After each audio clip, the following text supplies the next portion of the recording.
The display rack is brimming with worn paperbacks featuring an extremely muscular, sword-wielding barbarian on the cover. Nearly all the titles contain the word Heimdall somewhere. Rows and rows of Heimdall men blur your vision. You make out some titles: Man from Heimdall and the Mammoth Riders, Man from Heimdall, Return to Heimdall, and the solipsistic Man from Heimdall and the Heimdall Man. Maybe 100. Man from Heimdall and the Sages at the End of the World, Man from Heimdall and the Four. Not even close. Man from Heimdall in Hell, Man from Heimdall. Oh, Man from Heimdall. A very popular series of adventure novels. They're awfully immoral and violent books. Blood and violence, scantily clad women, epic narratives, all those mystical things he encounters. They're bound to grab those with little imagination and nothing to do. At last, someone sensible. However, I still urge you to buy one. Can't judge a book by the cover, they say. If you're a novice of the series, I'd recommend Heimdallaman, the Man from Heimdall. It's supposed to be a good introduction to the series. Nothing of interest.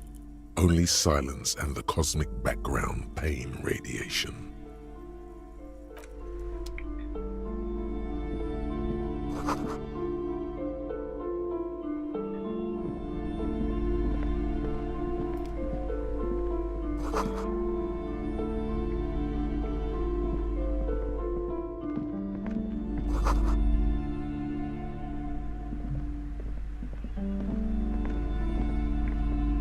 A small mountain of colorful board game boxes.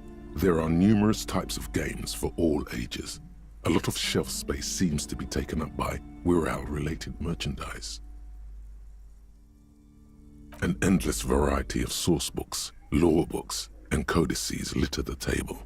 The topmost book is titled Welkin Compendium, 2nd edition. There's also a large hardbound tome with intricate cover art, The Hunters of Catawak, Boreal Creature Compendium, and a Pick Your Path adventure game book titled Tales of Wirral, Cavern of Velkrag. Books in a board game section? Who wants to read books? There's a box that says Wirral, 3rd edition Mega Setting Supplements Module. The side panel notes, a fantastique adventure board game, new maps and miniatures. A sticker on it displays 25 real. That price is steep, but then it's the 3rd edition Mega Setting Supplement, so it makes sense.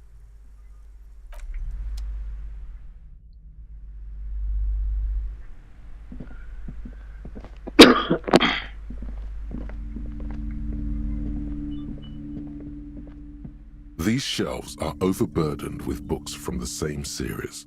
You see the name Dick Mullen over and over.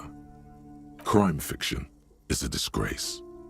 An asinine misrepresentation of the physical attributes of the arduous everyday work of actual police officers.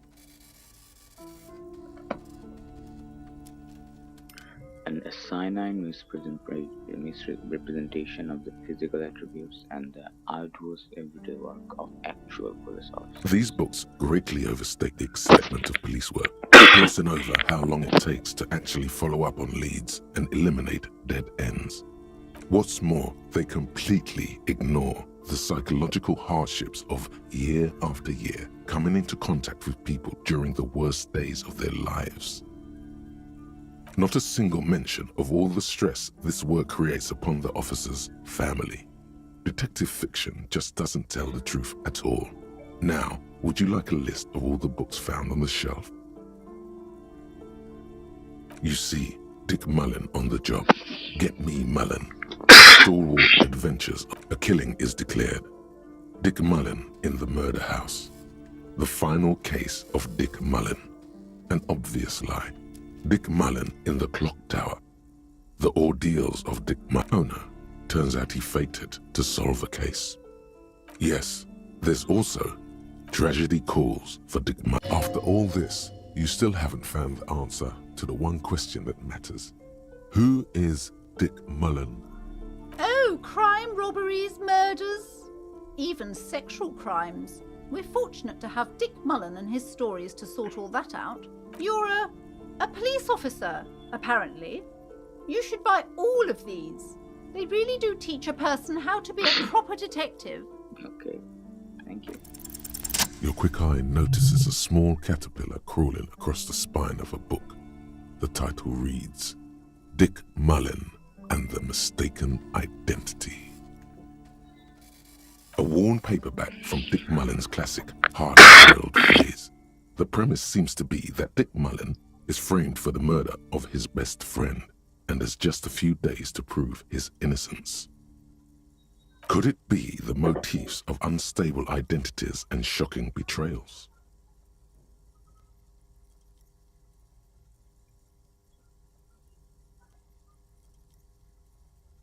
Worn paperback from Dick Mullen's classic hard-boiled phrase.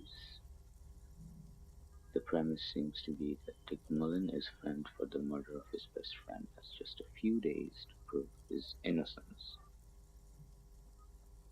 Perhaps you're drawn to the dark and noirish atmosphere. Is it because the smoking dame in the slinky red dress on the cover is giving you a hard-on? Yes, it is. The bulge in your pants is embarrassingly obvious. What? Relax. It's not that bad. Also, this means your blood flow is returning to normal. Okay. Good news, really. Something the matter, detective?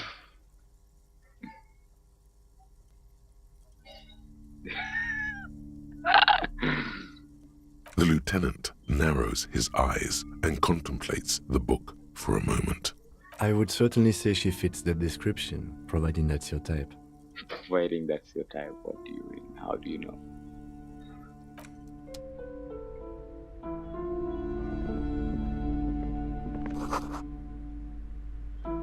Tome of Fascist Magic.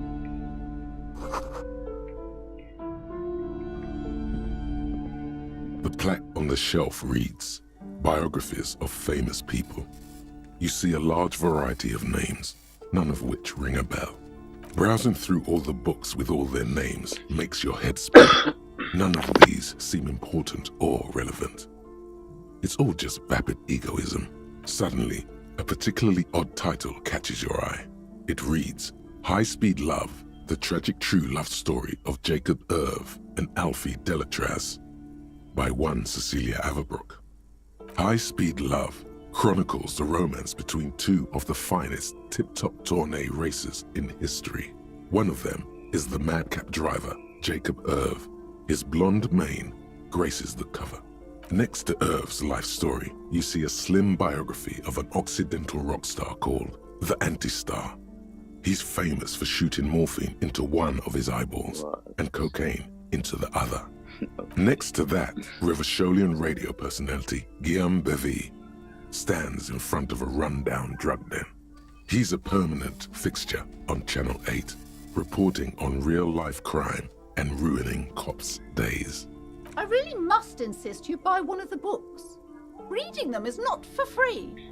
Do still browse though, but not too long. I'm sorry, I did not mean to rush you. You are browsing. Go ahead, take your time. Time is commerce. I would say The Greatest Innocence. Yes, most certainly. It's an important educational tool delving into the depths of history, religion, and their relation to innocentic power. Innocentic. A very influential historical figure, but surely I don't have to tell you that. You're a law officer, and law officers have at least some education. The book is also very daring. The author aims to re-examine the universal understandings of the innocentic system, creating a fresh vantage point and a shift in the tired order of things.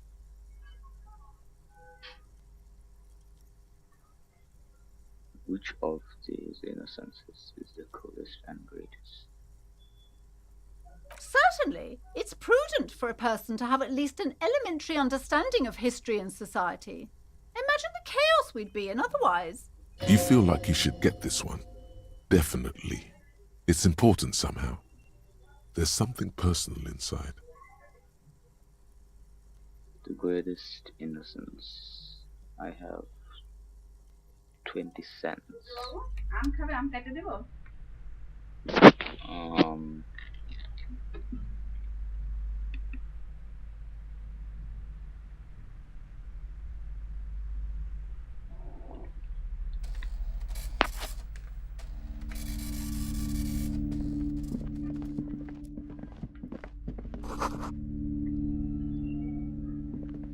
This bookstore is not strictly about crime, romance, and biographies of famous people. There's also a wide range of paranatural literature. Paranatural. Amidst the various books, you find one written by someone named Matthias W. Dundas. It's about wholeness, unity, balance. These three things are very important to the working class mind. Okay, wholeness, unity, balance. The point of the book, and many others on this shelf, is to give people medicinal advice in situations where they don't have access to paid health services. It serves platitudes, while also telling everyone that traditional medicine, the kind people don't have access to, and which costs more than this book, is garbage, and would only give you cancer anyway, without even curing your cold or anything. Platitudes while also telling everyone that traditional medicine.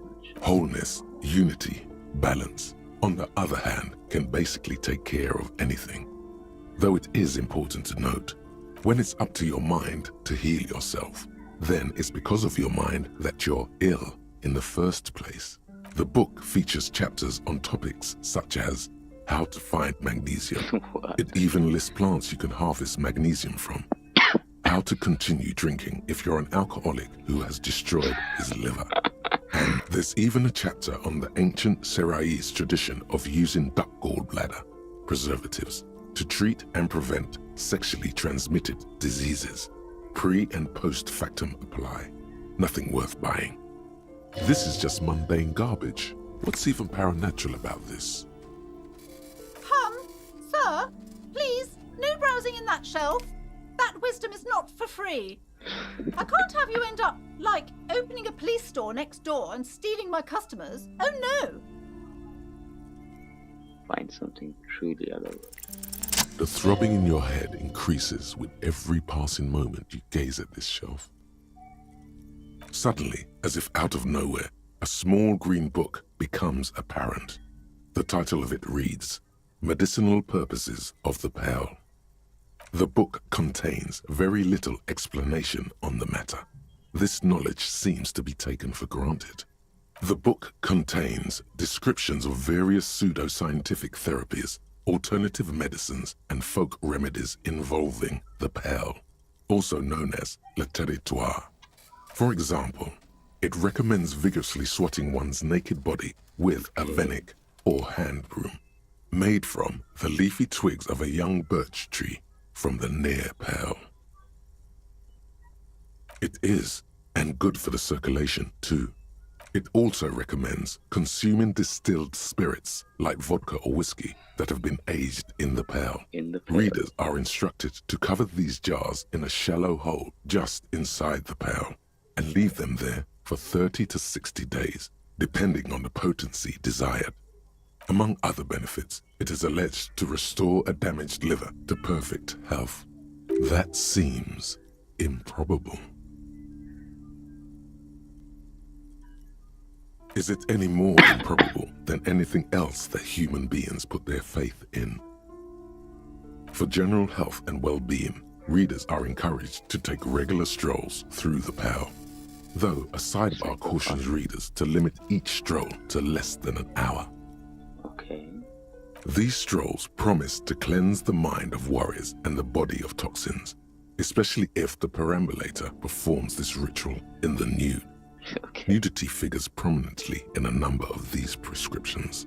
This is exactly what you need.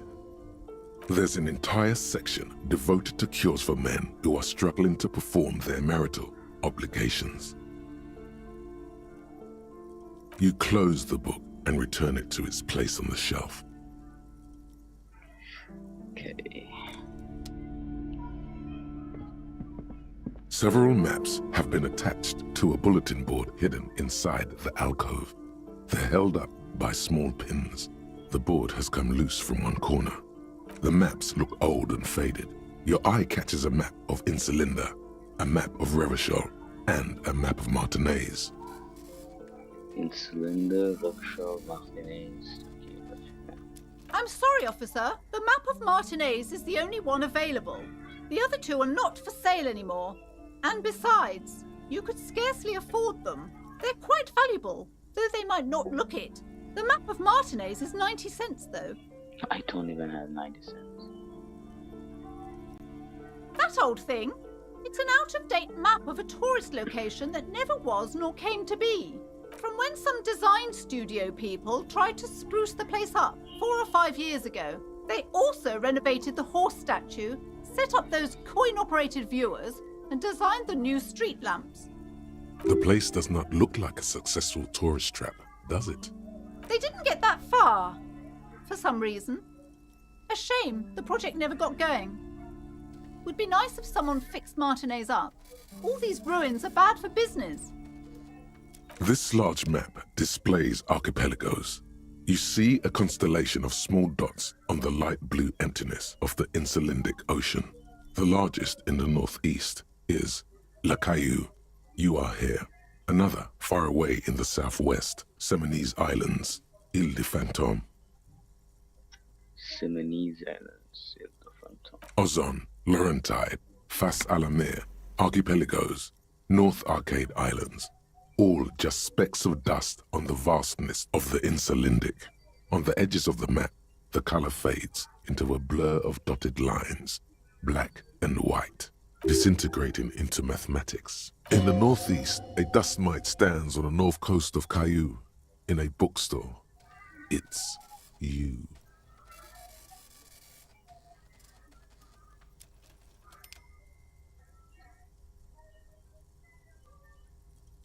You can, on Caillou, Revachol, a single black star, on Ozon, Falaire, and Vilmandu, on Archipelagos, Croyan Moran, Villiers, on Seminine, Olduvai, and on Laurentide, Deora of the Seven Seas. Lost little pearls of light, tiny fires in the dark. 850 million people live on these little dots, an oceanic world of culture and commerce torn apart by history. The ocean breaks apart into a tangle of cosines and azimuths, all pointing into pale nothingness. Windy is the north azimuth.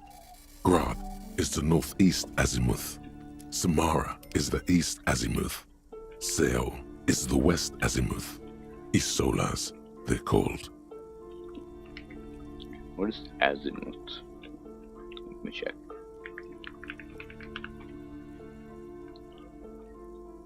An azimuth is an angular measurement in a horizontal plane. Angular measurement in a horizontal plane, typically defined as original from a reference direction, usually true north. Okay. Connections to other worlds, words past the Insulindian, unknown to you. You only know you've never been there.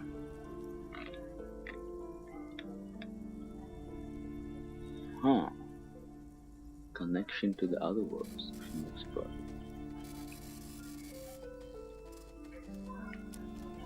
Huh. You have little idea what they are. Distant stars, gods, but looking at them makes you feel almost non-existent. Whatever they are, the Isolas are immeasurably large compared to you, and very, very far away. Perhaps they are gods, gods of distance and outer dust. The north coast of a verdant island is shattered by the delta of a river. It is the River Esperance. Countless bridges put the shards back together, connecting city blocks to river islands. La Delta says a great artificial heart in the center, teeming with life forms and construction. La Delta sees a great artificial heart in the center, teeming with life forms and construction. To the east, rolling hillsides, Le Jardin, Stella Marie, the suburbs of Saint-Baptiste, swallowed up into the megacity. They sound rich to you. This is Revachol East. Houdon, it's somewhere to live. Not bad.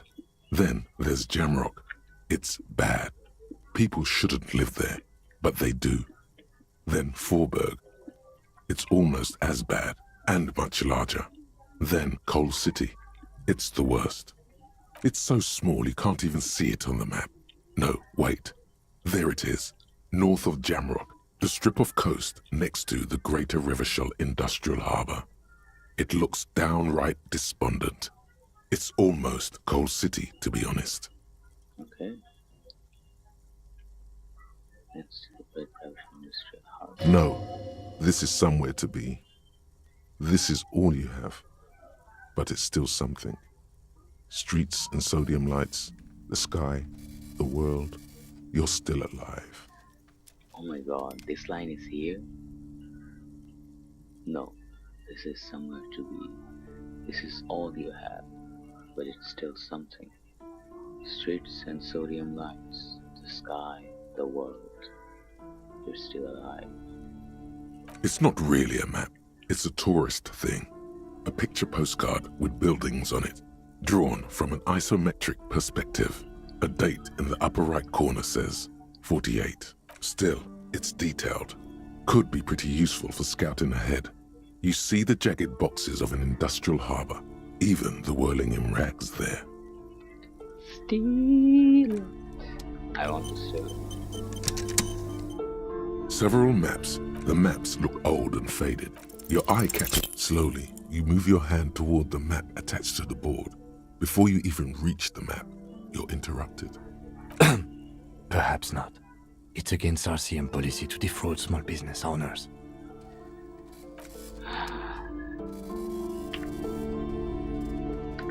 Come on. Let me see one thing. Several maps. The maps look old and faded. Slowly, you move. Fuck me. Try and try and try again.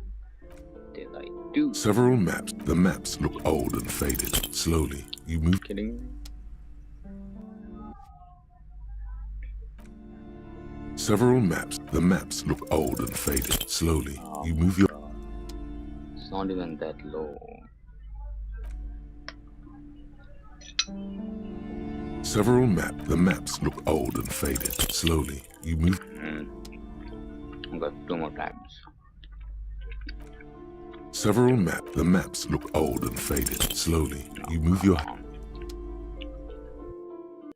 Last time. Several maps. I The got it. maps look old and Got faded. it. Slowly, you move your hand toward the map. I didn't even try.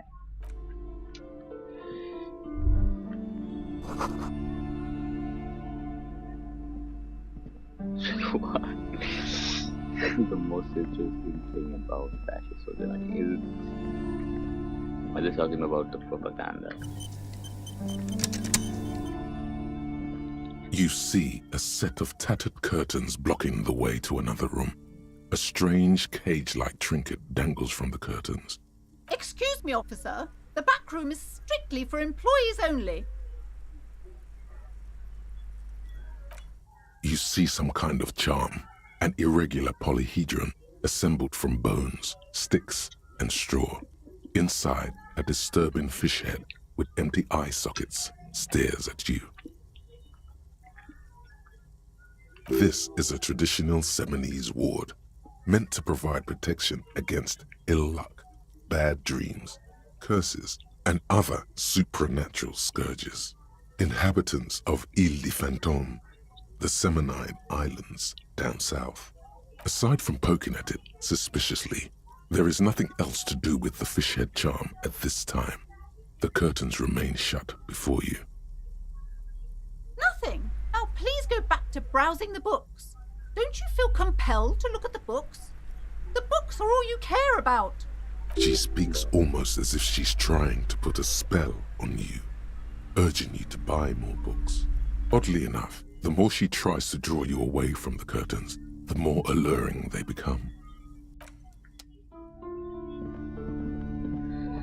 Now for the real mission. Get the little girl out of labor.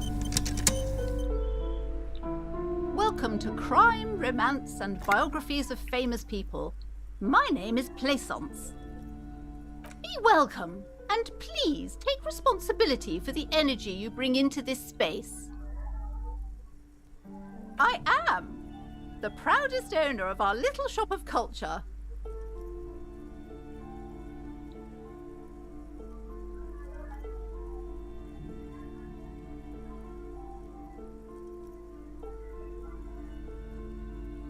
Goodness, you were already doing good, browsing the shelves. Why'd you stop? Don't you feel compelled? Go, go! Get back there. The books await you.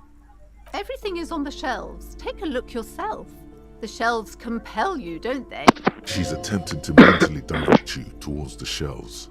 She only wants you to buy the goods. She doesn't care about the books. Truth be told, not really. My sister brings in most of the goods. I'm sure it's all very literary stuff with well-written prose. But you don't learn about the important things in life from fabricated stories. The truth is available if you just know where to look, and you have to open and free your mind to understand. She smiles and nods, seemingly relieved. Hello again, esteemed officer, and welcome to Crime, Romance, and Biographies of Famous People. Annette, yes, my daughter. I hope she wasn't slacking off again with her nose in science fiction. Tell me, was she at her post doing her job like a proper girl? Now tell me something else. Wonderful! Did you talk to her? Great! On a scale of 1 to 10, how compelled were you to buy books after talking with her? Her opinion of her daughter depends on how well she lured you into the store.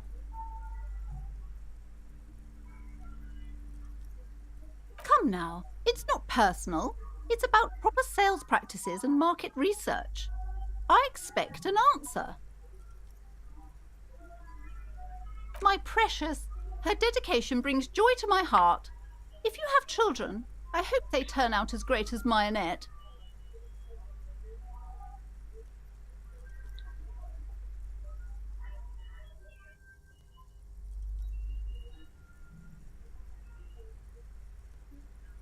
Mind your own business, sir. In our society, people don't get to tell each other how to raise their children. It's none of your or anyone's business. Denial is the way she copes with criticism. God, I've told her not to do that. It's disgusting. And I told you to mind your own business. Clearly, you have no idea how hard it is to raise a girl in this economy. This economy is a mysterious force, like cosmic weather, mysterious and harsh. She can, if she has enough willpower. This is what's called growing pains. What? Life isn't easy. Life doesn't give breaks. Come on, ma'am. It's obvious she can't do anything about it. You are placing an unnecessary burden on a young child.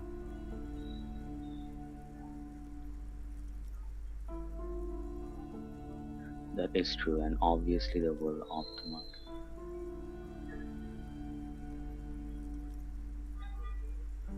She stands stiff and severe, silently fuming. 10 or so seconds pass without change. This is a person coming to terms with a new reality, one where they are wrong.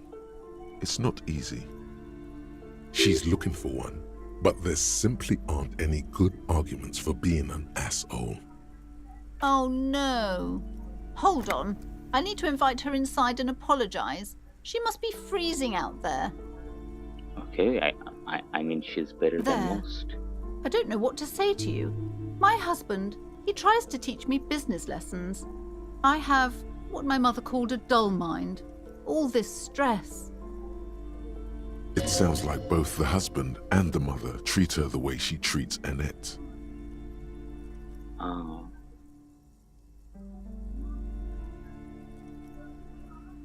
Oh, well, my mother was horrible, of course. Absolutely perverse energies around that person. But my husband... My husband is completely different, of course.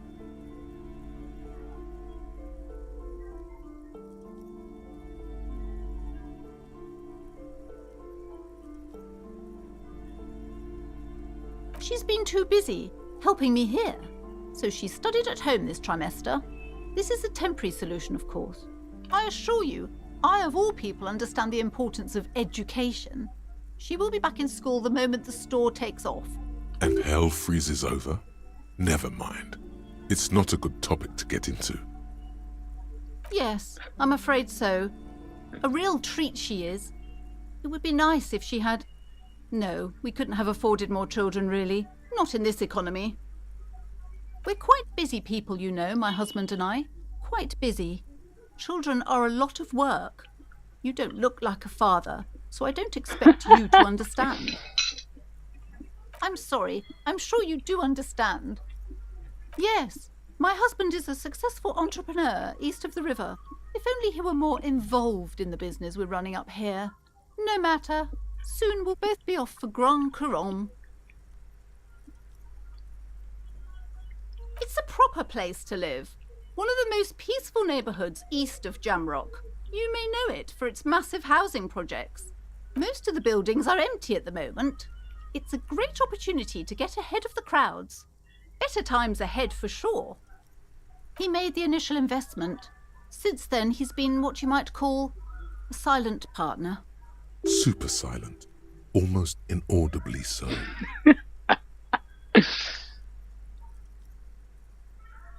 Yes, my husband is a successful entrepreneur east of the river.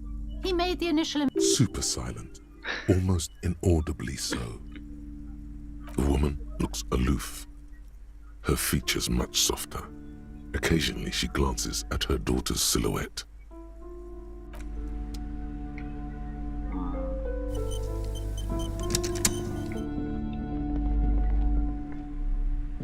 I'm sorry, sir. I can't talk right now.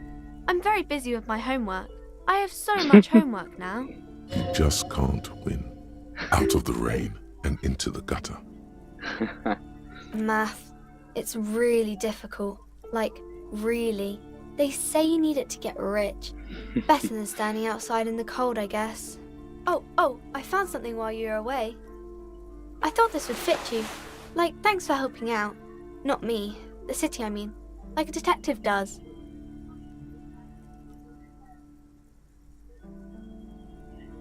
Okay.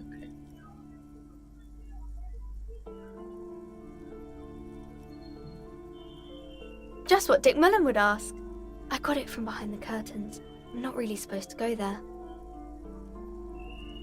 Yes, just like the one Dick Mullen wears all the time. You'll look way more serious with that. Right, I have to get back to my homework now, before Mum notices.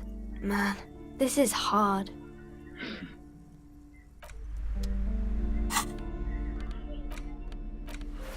Yo. Let's go. We'll get back to this later. We've got our hat. Now we take business.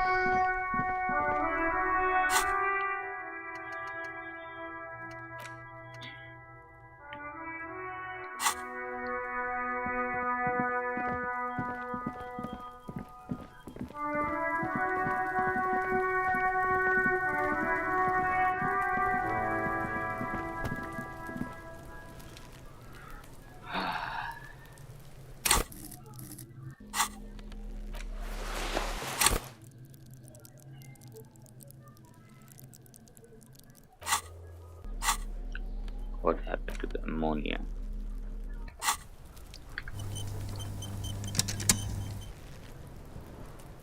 There he still is, looking right through you with his white eyes. The body below is entirely dedicated to that corpse smell.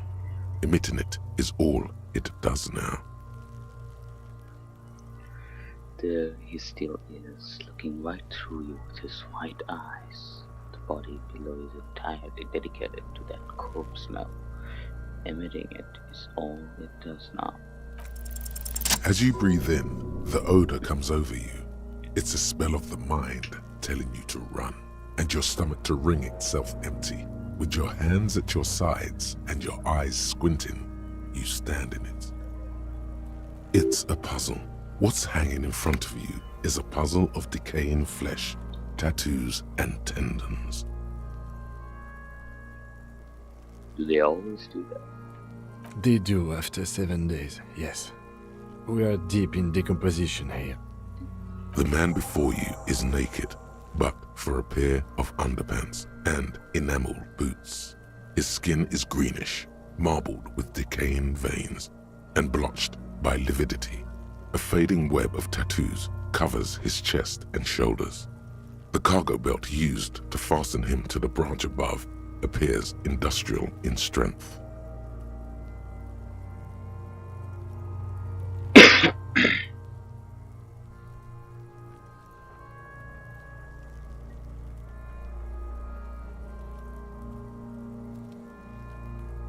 The material appears to be ceramic. Its clean white stands in stark contrast to the decaying flesh above the knee. The man wore thick polymer socks, probably for padding. A fine array of interlocking plates covers them. Delicate and fragile, they feel alien to the world around you, out of place somehow. These are clearly not boots. They're armor, possibly part of a larger set. Indeed. Technically speaking, these are sabatons, not boots. Oh, the lieutenant uses a mnemotechnique A6. That's not just any notebook. It's a classic.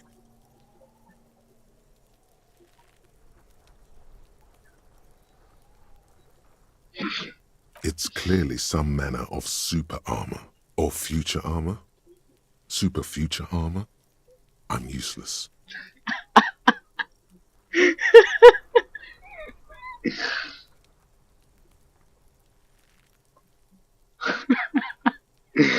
Encyclopedia.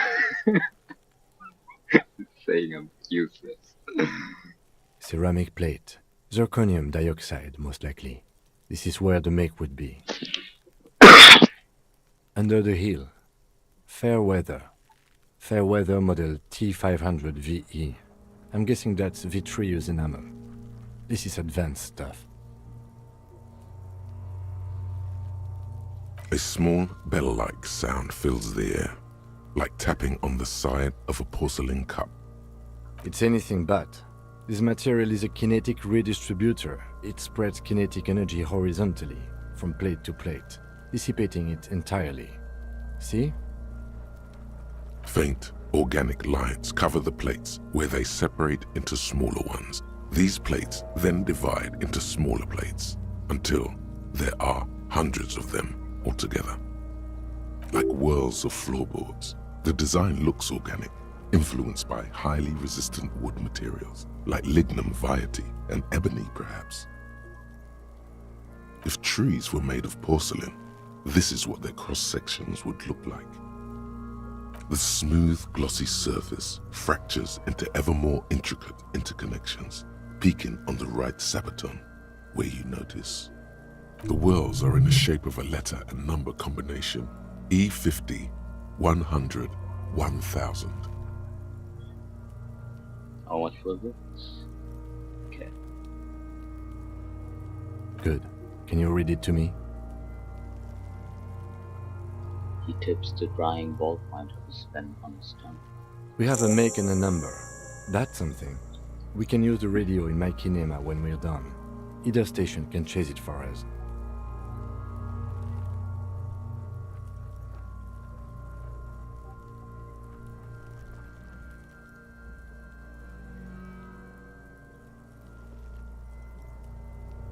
The material looks It is.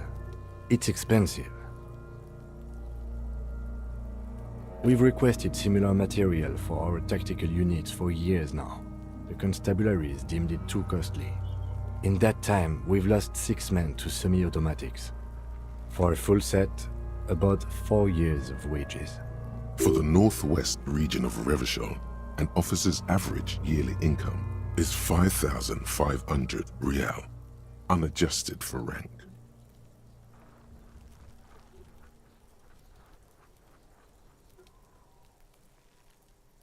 Not too much, yes.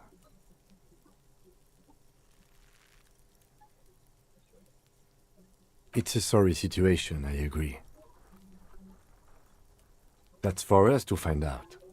My initial report on the area suggests he was a security guard for the harbor company, but that's just hearsay. Initial report. Just something I scraped together from my station. An area report on Martinez. I'm sure you did the same. He's not actually sure of that. He's just being tactful. I agree. This equipment is way beyond what a guard can afford. The locals probably scavenged it. It would be odd if he had more on after 7 days. We should keep a lookout for these pieces. The armor could yield information. Maybe he'll know something.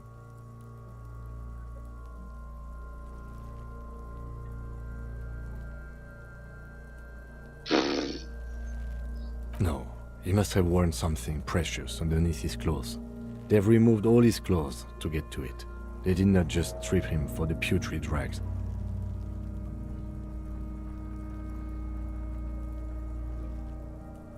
They usually hang them completely naked for that. La puta madre, the Mazda, the Besmerties and the like. This one still has his underpants. Fucking talking about underpants. Clearly, Kuno would like to interject something here, but there's not enough for him to hold on to. The cadaver slowly twists on the cargo belt, his torso covered in tattoos, and extremities blotched pink and blue.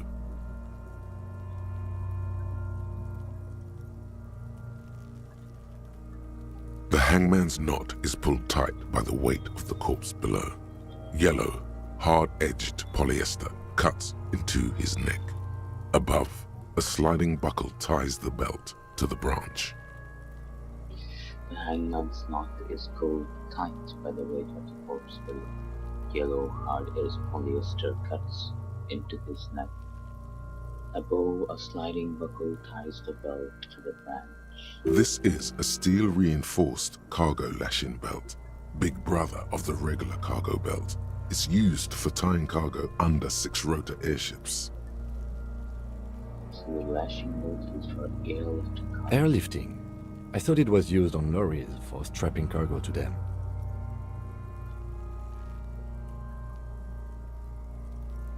The local harbor uses 6 rotors to shuffle containers around.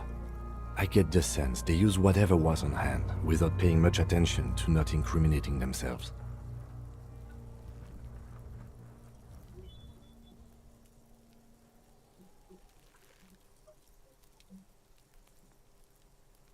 The brief suggested as much, politically motivated by the ongoing strike.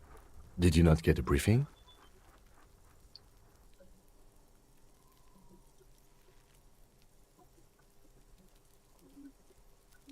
Okay, you should ask me for one the first moment we get.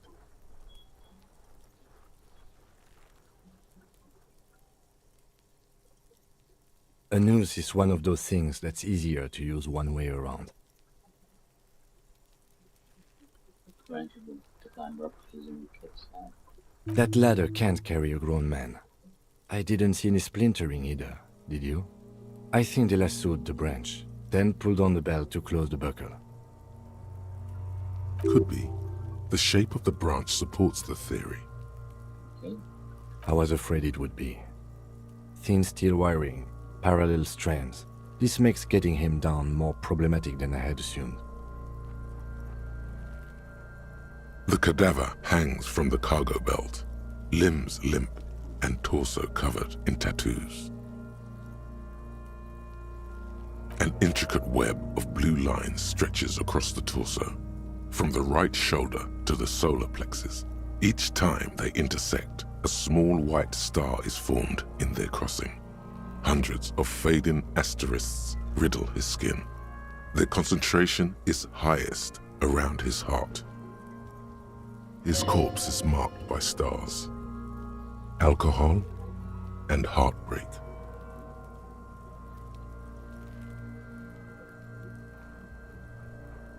A map of the stars. I do see some similarity to astronomical charts. Great Century Messinian, maybe. But this seems more particular.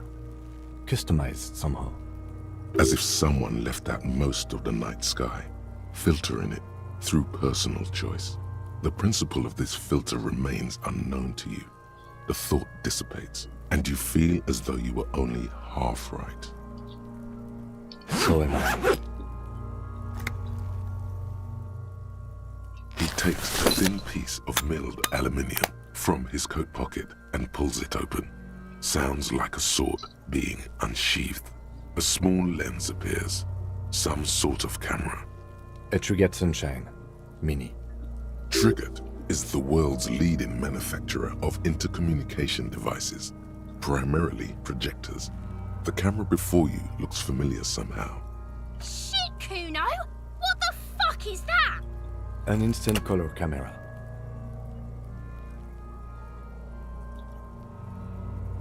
I have only 2 ampoules, so nobody move. I don't want to waste one.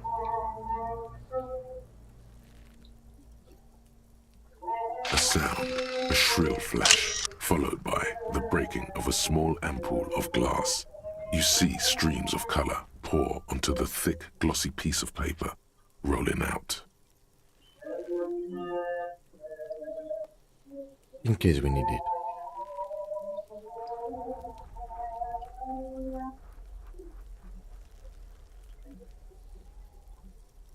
Yes, it is pretty cool, isn't it? It contains insight to the victim's person. By his build, I'd say this was a man of physical violence. The story he wanted his body to tell was important to him. It is his letter, to us. Someone should decipher it. We'll need to show it around. Bias Buller said this was a man of physical violence. The story he wanted his body to tell was important to him. Sure, just don't lose it. The glassy-eyed corpse looks by, his mouth mute and his skin as colorful as the chemical rainbow on the photo paper, teeming with opportunistic organisms.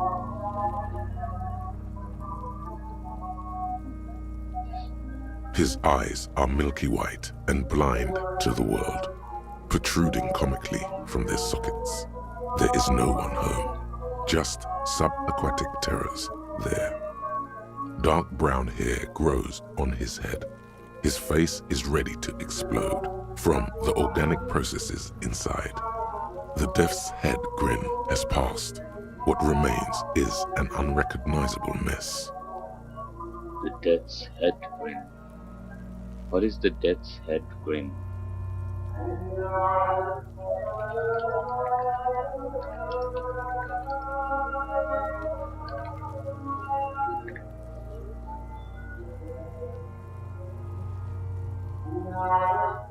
Skull motif, this haunting building.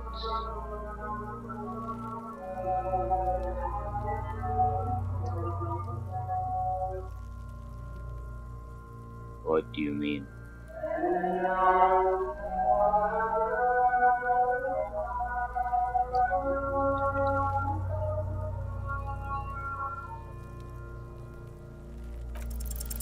I'm gone.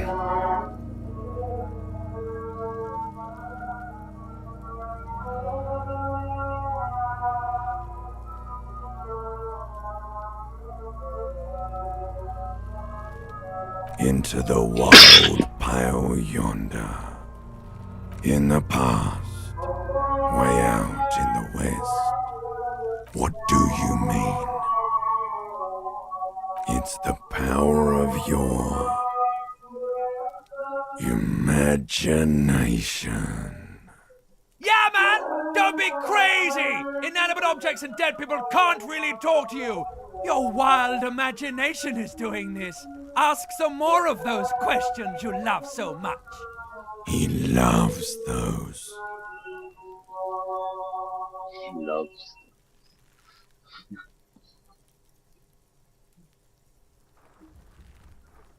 Because you're a copperoonie. Look at all of them go. Do you want more questions? Here you go, you loony.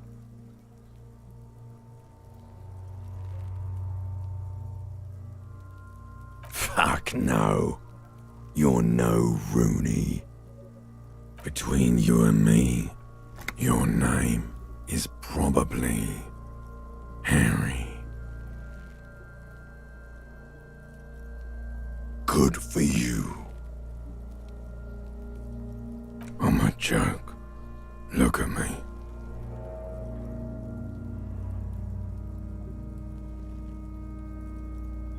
A killer. A motherfucker.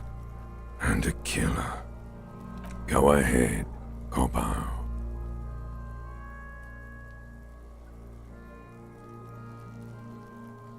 Because you have.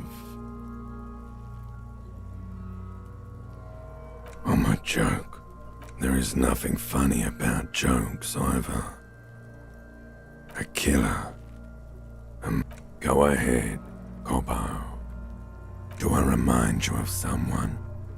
A child born with Muller's disease, harlequinism, grown up miraculously.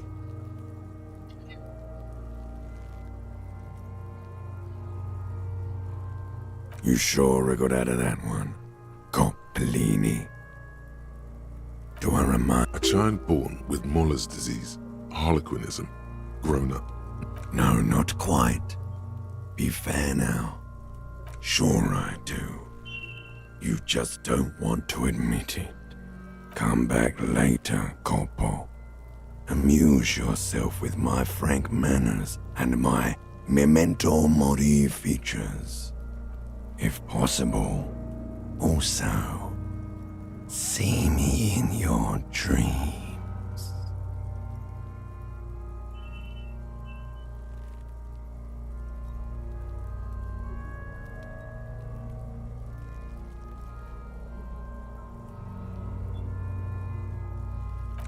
As you narrow your eyes, the monster before you blurs into a violent mess of green and pink. This is a trick. You've done it before.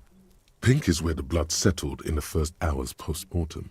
You can use it to see if the corpse has been tampered with. Does his position at the time of death match the discoloration? Only the lower extremities are pink with a dash of blue.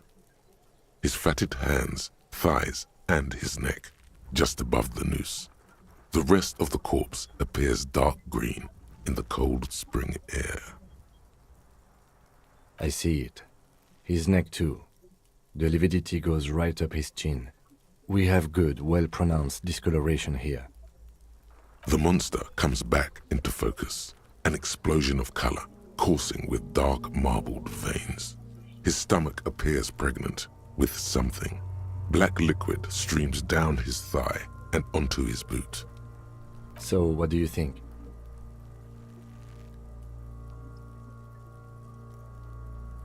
I think he was upright after death, his hands with a neck of discovery. It's coming out. It's pretty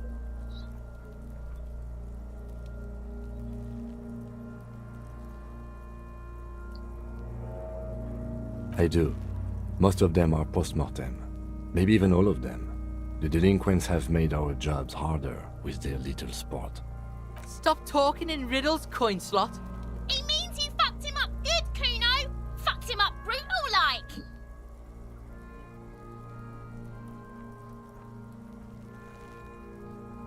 He was upright after his hands. A pool of blood and feces has eaten into the frozen mud below the man's feet. Purge liquid is dripping into it, drop by drop. The victim appears to have contained no more than half a kilogram of digestion at the time of death. The fuck he's saying? Talking about shit.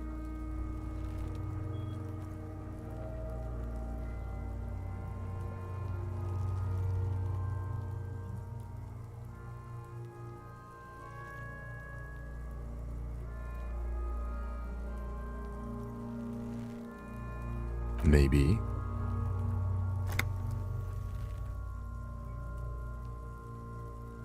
I agree.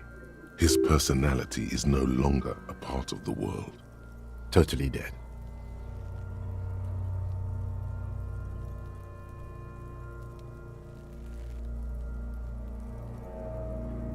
That sounds about right, yes.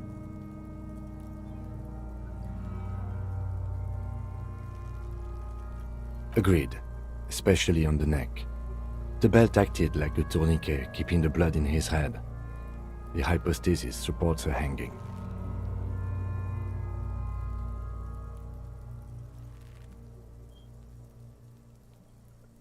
There's always a chance.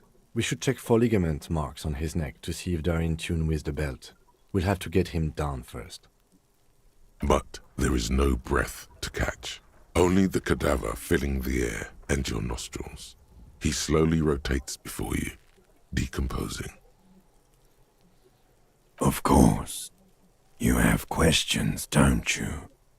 The power of your imagination is at your service. Because you have in the past, way out in the west.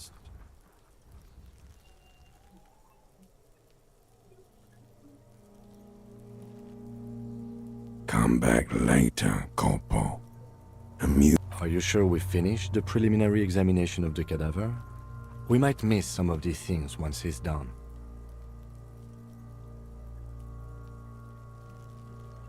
The cadaver slowly twists on the cargo belt, his torso covered in tattoos, and extremities blotched pink and blue.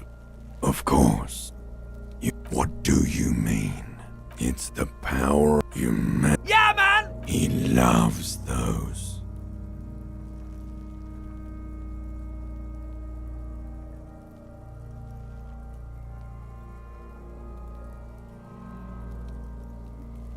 I'm a joke. Look, there is nothing funny about jokes. A killer. Go ahead, come back later. The steel-reinforced belt presents a unique challenge. I brought chain cutters, but I don't see a good angle of approach to the belt. He doesn't actually think the challenge is unique. He thinks it's frustrating, annoying, and harder than he thought. The cadaver is a good 1.2 meters up. Neither one of us can reach the belt without assistance. And even if we do, there's the question of cutting the airship strength material.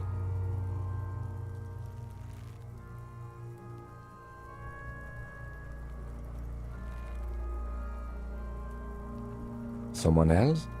You mean like the police?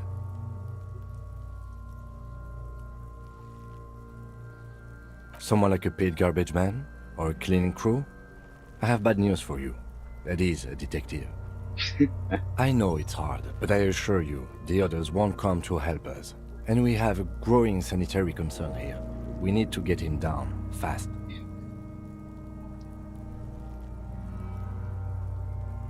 Yeah! Bang bang time, pig! Shoot his head off! How? Where the buckle ties the rope to the branch, that's a good spot to aim.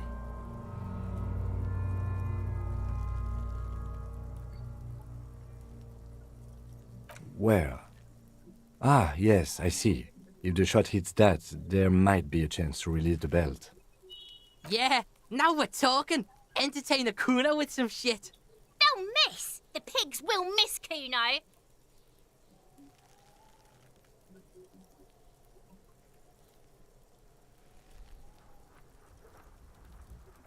Silence.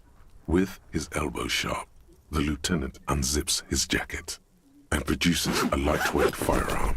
He drops a paper cartridge in the barrel, separates the scouring stick, and gives the cartridge 5 tucks. That's a Kiel A90-90 Armistice. mass-produced muzzleloader, ascetic, frugal, one of the most common firearms in the world. He then steps back and assumes the fellow's death's position, taking aim. The corner of his eye twitches. His finger is on the trigger.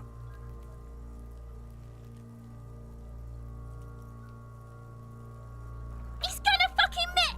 The kid's voice is drowned in a shrill blast that echoes off the walls of the surrounding tenements. A cloud of smoke slowly parts in the air as the lieutenant steps back and says to himself, God damn it. he feels bad about it, about his eyes mostly, just having bad eyesight, probably from a young age. Whatever you do, do not console him. Fucking idiot! Mookabat asshole! Kuno could have hit it easy, but then Kuno's not fucking handicapped, is he? No, we are lucky as it is. We didn't break anything, and the victim remains uncompromised. Any more mistakes could put us in an unfortunate position with the locals. We have eyes on us. I didn't do us any favors with that. I have to say, it's beginning to look unlikely we can get him down without assistance.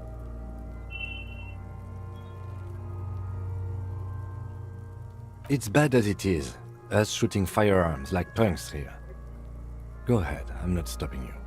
Just don't hit the victim. They only have one gun! Oops. This is the sorriest pair of pigs Kuno's ever seen. Officer, why do we only have one gun?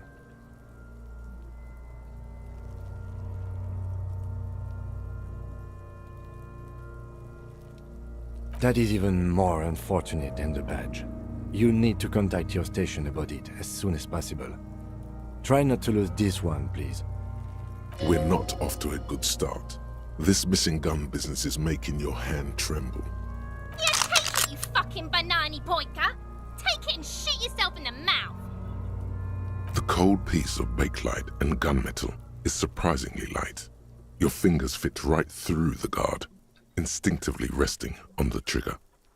The fuck are you waiting for, Kuno? Tell him to shoot himself in the mouth! The buckle comes into focus in your sights. You stand with your feet planted firmly in the ground and your left hand supporting your gun arm.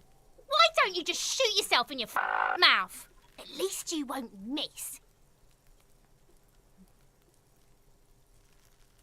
Your field of view narrows. The branch slowly moves, becoming entirely two-dimensional. The metal buckle glimmers, catching the noon light as the corpse slowly rotates.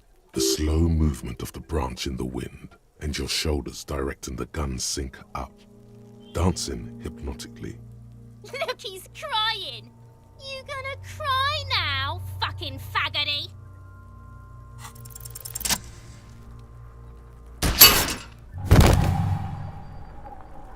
The buckle explodes into tiny pieces, coming loose with a whir. With your hand numb from the recoil, you look at the body slumped down.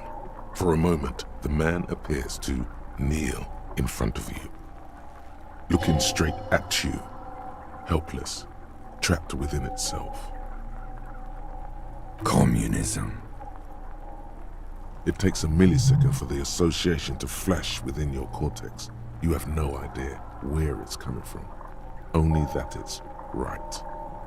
Then the rigor in his muscles gives up, and he smashes sideways into the spring mud, letting out a horrid stench.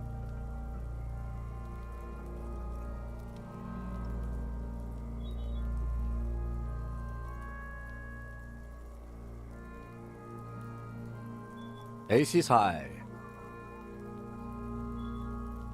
The Ace is High, a custom invented by the aerostatic brigades during the revolution, is used to celebrate success in Revachol, especially in sports. The gesture has spread across the world despite the defeat of the revolutionaries themselves.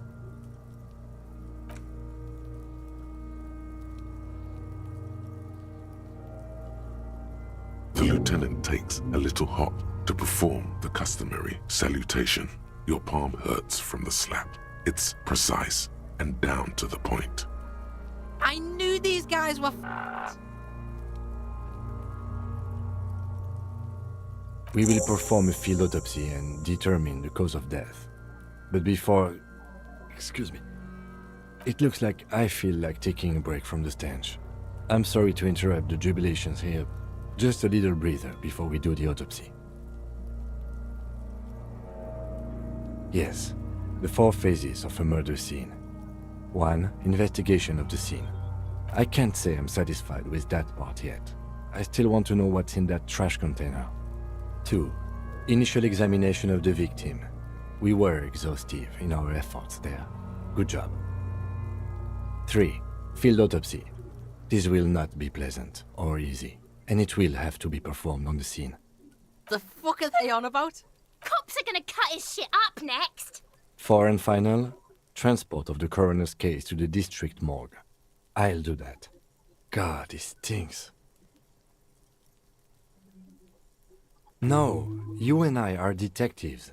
The honorary rank of detective signifies our ability to handle the entire incident chain. From crime scene to autopsy to cleanup, we do it all. An honor and a burden attached to your rank. Mine is Lieutenant Detective, unfortunately. I can't tell you how tired I am of this corpse. With shooting like that? Of course you are. Your station would not have assigned you to this case otherwise. In the meantime, we should try to interview Evrard Clare, the leader of the Union. Harbor property was clearly used in the hanging. The harbor just east of here. Getting in might prove a challenge, though. Or we could ask around for the representative of the logistics company. My initial information says the Wild Pines have sent some sort of strike negotiator to wrangle control back from Evrard. You could ask the garden for directions. Yes, and those were the interviewees. Let's go.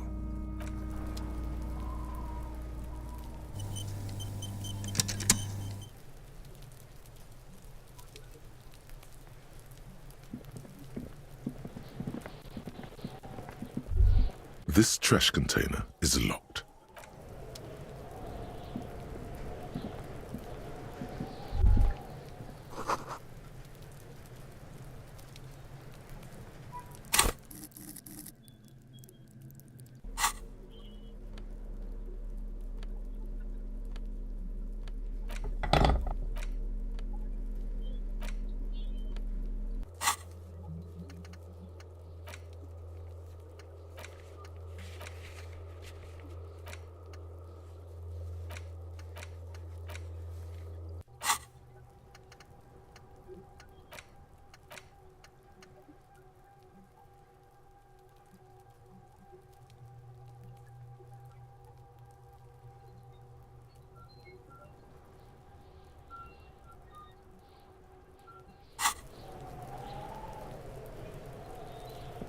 This trash container is locked. The sliding lid has a padlock that says, "Whirling in Rags."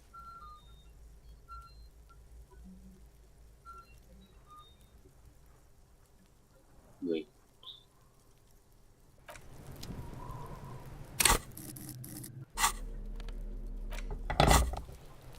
This trash container is locked. The sliding lid has a padlock that says, "Whirling in Legendary Rags." 14. Okay. So now I have the tool equipped. This trash container is locked. The sliding lid has a padlock that says, "Force time isn't happening. You've jammed the pry bar under the lid, but it just isn't bending."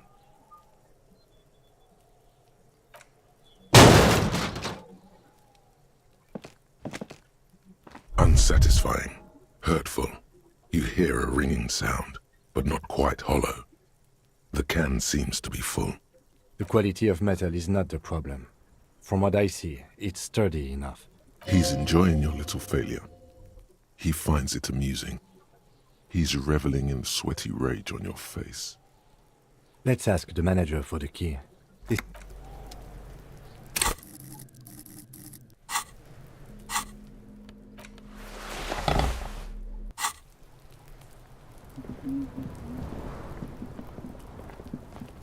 But we're not gonna autopsy.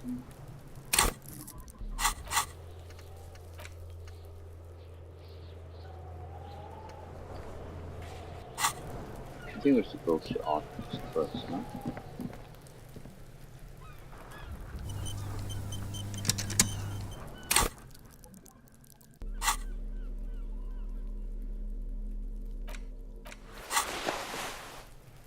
The rotting man lies on his side with his eyes looking straight through you. The belt is still around his neck. His body is supine and open to intrusion by autopsy. The lieutenant adjusts his glasses and takes a deep breath. Come on, officer. You know what a field autopsy is. We've done 100 of them. What you do know is, at 18.9 kilometers, the dormant shield volcano, Corpus Mundi, is the world's highest summit, and the failure of the 38 single, Et puis descend, to crack the top 20 was the death knell of disco. But what a field autopsy is, you have no idea. I think I like Encyclopedia this way. Like, he talks about random shit, never useful. I think that's how a normal person's head works. I mean, not normal, but, you know, that's how normally it goes. What did you say? You must have me confused with the Copperpedia. Copperpedia. You, sir, you are the Copperpedia. Fine. It's a 3-part form to be filled out on the scene by the detectives responsible. One takes note, the other dictates. The goal is to establish cause of death. A scalpel is not always required. I hope this is one of those cases. Latex gloves are, however. There truly is a time for everything, even for yellow gardening gloves. However, they are lacking hygienically. I suggest you get in there in limited capacity. I'll ask you when I need you to. For the most part, maybe I should handle the contact and you take notes? In your paperwork, officer, just fill out the field autopsy form.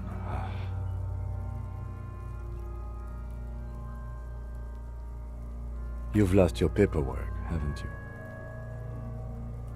Now they only have one paperwork too. Officer, what haven't you lost?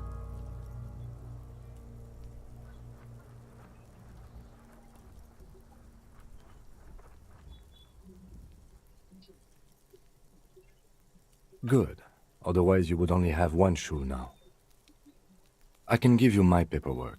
There's an autopsy form there. Several, actually, but only if it helps move things along.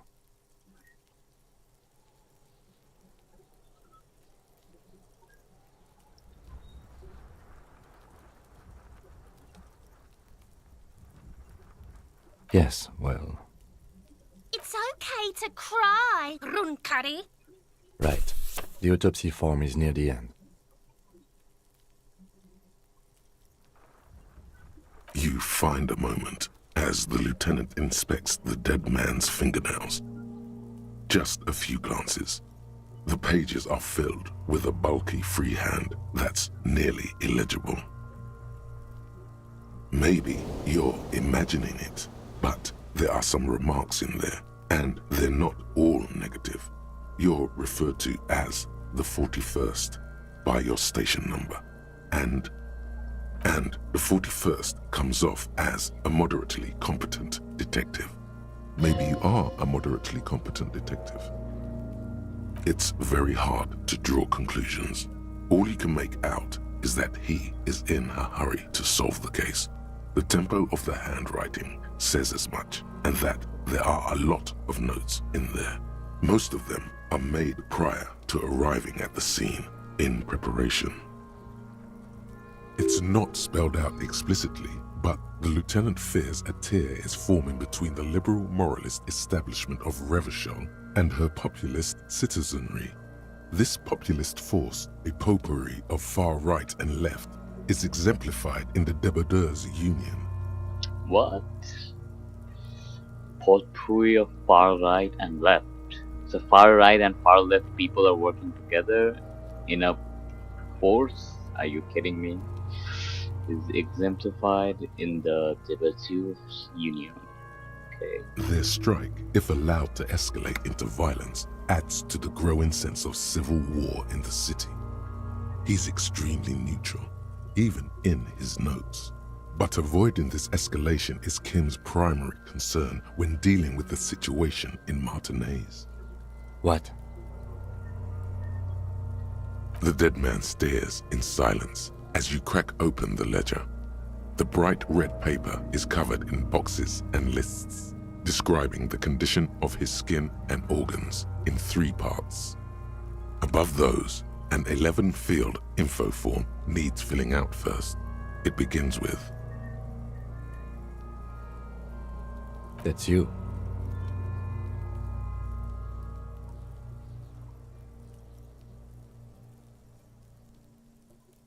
Not an energetic start to an autopsy, I agree. Pig's messed up. Kuno feels pity. Just leave it empty, officer. the corpse lies there, indifferent to your retrograde amnesia. The next box says, KK57-0803.0815. Next. NA. Next. NA. Roughly 50. try 40. The damage is so extensive, it's better to err on the young side. He nods. Mondial. Fair to olive-skinned, from the Isola of Mwindi. This is as vague as it gets. You might as well say whitish. The pudgy mess of curdled meat looks neither mondial nor anything other. Fucky, fucky! Male. Pigs can have sex! Nor does he look male, with his pregnant belly and indistinguishable face. We're still going with March 4th. 51. What else? 9.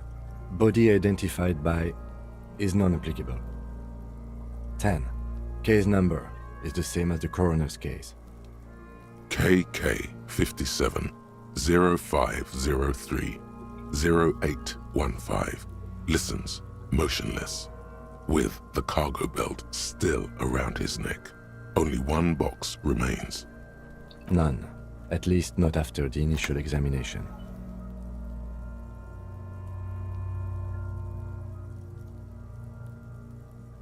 Interfering with the body's position or wounds post-mortem. How did you not know that? Aren't you a cop? You're leaving a weak impression here. Say something sure-handed. Don't overdo it. It's okay to be unsure.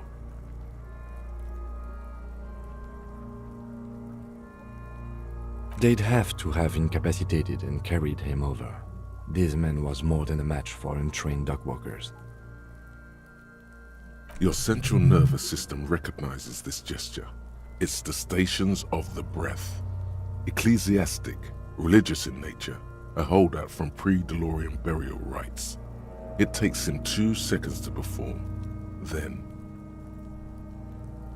somewhere in Jamrock North, a small wood shed behind Rosencrantz Row, Lieutenant Nick Feuerbach puts his hand to the chest of a small corpse, no larger than a monkey. It's raining outside, light drizzle. There is darkness in the shed. Elsewhere yet, an obese female sits in a wicker chair, her silhouette bull-like against the window. Outside, Grand Coudon. The day is turning dim for Sergeant Mac Dawson. Hand extended, he approaches, to make sure she is dead more than anything else. And so, all across Jamrock, Coal City, GRIH, 42 deceased persons found today, 42 stations of breath. We should start the post-mortem. The corpse cannot feel Kim's hand on his chest. It no longer meaningfully interacts with its surroundings.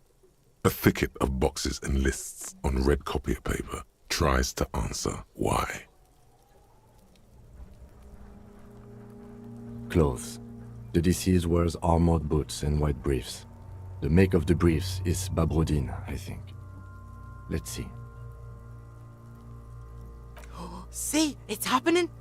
Babrodin, yes. Inexpensive. Size M. Color white. The disappointment is palpable. The red-haired thing was expecting something more lurid. The boots are ceramic, vitreous enamel.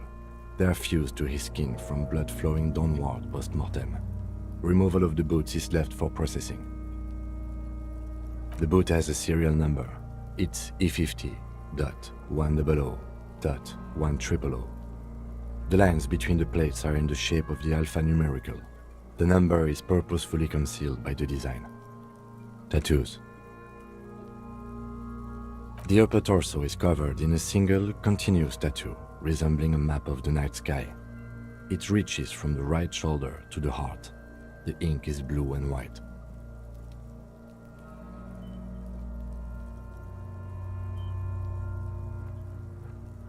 The assistant has a color photograph of the markings, to be added to the case files as document A1. The photo is taken on the scene, using a Trigat Mini. The deceased has a belt for airlifting cargo around his neck, tied with a hangman's knot. Color yellow. Length 3 meters. There is a buckle on the other end. Well-nourished, athletically built, measuring 1.8 meters. Generally consistent with age 42. Preservation is good. Ambient temperature below freezing. Body hair is light brown. Distribution is consistent with the age. The deceased had male pattern baldness. Hair is combed back, short. The hair under your latex fingers feels cold to touch, wet. The stench is suffocating. Strands of dark brown hair start sticking to the latex of the glove, like thread off a rag doll's head. Lividity is consistent with hanging. The head is congested. Contusions are present on the head, chest, and thighs, consistent with stones thrown post-mortem. Low velocity. Fucking low velocity? You think Kuno doesn't know what you're talking about? Velocity was fucking max. Talking shit about Kuno's velocity. In addition, there are bite marks on the face, scalp, and chest, consistent with predation. Ligature mark.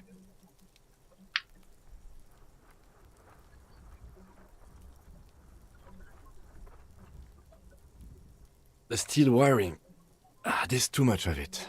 We need to remove the bell so we can get to the ligature mark. You got just the right tool for that. The chain cutters. The hanged man lets out a joyous little bubble of rot from his nose. Always good to think ahead. Now, we need to cut the belt to see the ligature mark below. Carefully, with as much precision as you can. See, my pig is gonna fuck his head off. No, he ain't. Your pig's a boring fuck.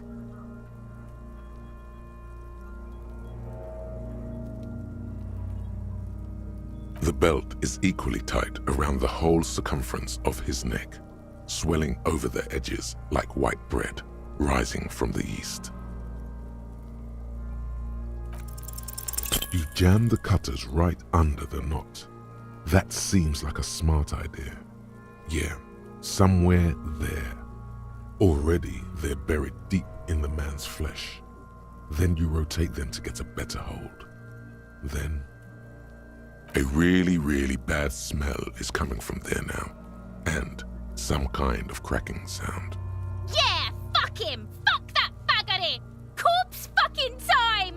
Told you my pig was hardcore. I should have a go first. I think I have a strategy. He sinks the cutters into the knot, preparing to perform the cuts, with his elbow to his knee for precision. Snap! The knot is slashed. Another cut and the belt falls apart like a flower bouquet, revealing the dead man's neck and the dark red ligature mark around it. Here.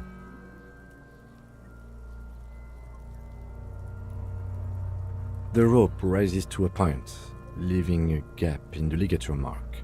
The suspension point is in the back of the neck, on the nape.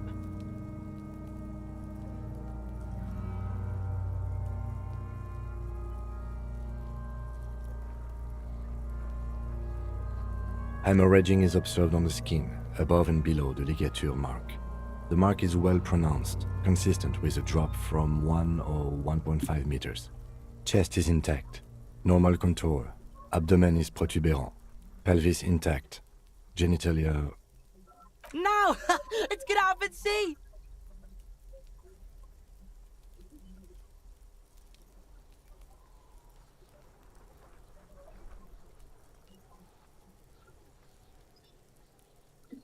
The suspension point is in the back of the neck. Ligature mark.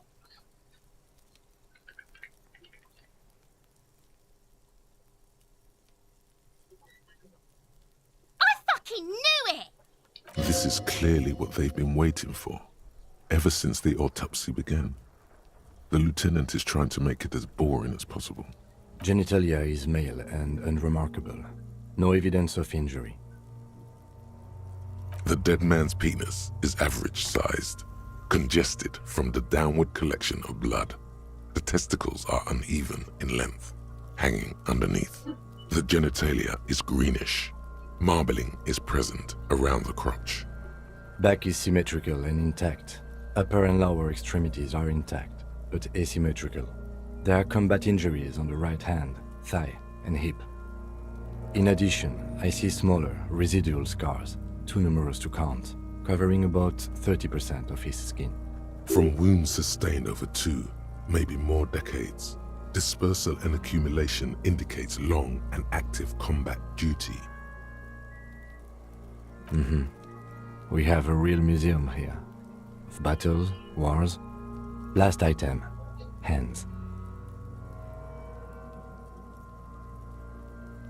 His flesh is cold, icy. Pleased to meet you. Where are you from and what's your name? I'm only fucking with you. I know where you're from. From Cappadocia. And your name is Il Corbo. What can I do you for, Il Corbo de Cappadocia? I did, Kobo. I did. Reminded me of when I was just a small boy, before this happened to my face and my body. You did me a kindness there. We should do this more often. Be close like this, I mean. Hands are clean. No sign of injury from struggling.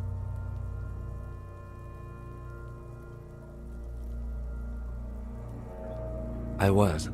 Maybe I'm just not seeing them. Honestly, this stench is making it hard for me to think at the moment. Ooh. That's all for the external. Well done. What next? Little break.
Central nervous system. I have nothing. Do you have anything on this man's central nervous system? Of course, there is a moral to be drawn from it. A moral to this story. What would that be? The dead man looks, too, with barely contained excitement to hear the moral of his story. To compromise. I think that may well be the moral of every story, officer. Good. Musculoskeletal. Purge fluid is coming from the mouth. Not injury related. Eyes and tongue protuberant. Hyoid bone. Let's see.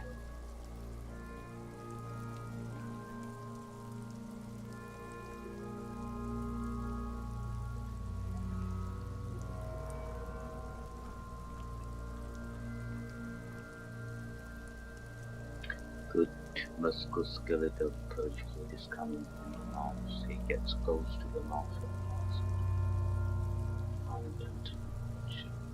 With his eyes almost closed, the lieutenant puts his hand on the dead man's throat and begins to massage it, gently. A rotting smell erupts from the mouth.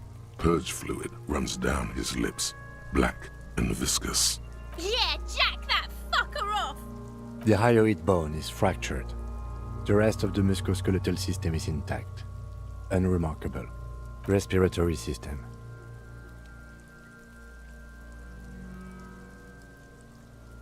Oral cavity shows no lesions. The victim has received dental implants, possibly after a combat wound. Mouth swollen. Hemorrhaging present in mucosa of the lips and mouth. No scream, no sigh of relief rises from the darkness inside. It's humid there. Sickly sweet air, unlike anything living. You feel like you're about to throw up again, straight in that mouth of his. It's hard. Once more, you taste stomach acid in the back of your throat. A contraction. Your throat pumps a little something from your stomach and into your mouth. You're forced to swallow, just to keep looking. Inside, you see darkness. Just a mess of meat and darkness. There are ancient mysteries down there, Kobo. Ask me later. Hemorrhaging present in mucus.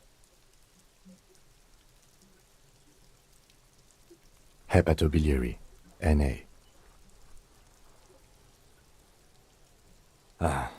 Are you a hepatobiliary expert? Neither am I. That's it. Same for toxicology and serology, and unless you have untapped reservoirs of knowledge there? Reservoirs? No, but do they take obscure trivia and odd tidbits? Like a toxicology screening? At this stage, I doubt processing will find anything, even if he was brimming with cocaine. But still, you should add a request. Cardiovascular. The body exhibits heavy lividity. Blood has gathered in the hands, feet, and neck. Hypostasis is visually consistent with the hanging. Gastrointestinal.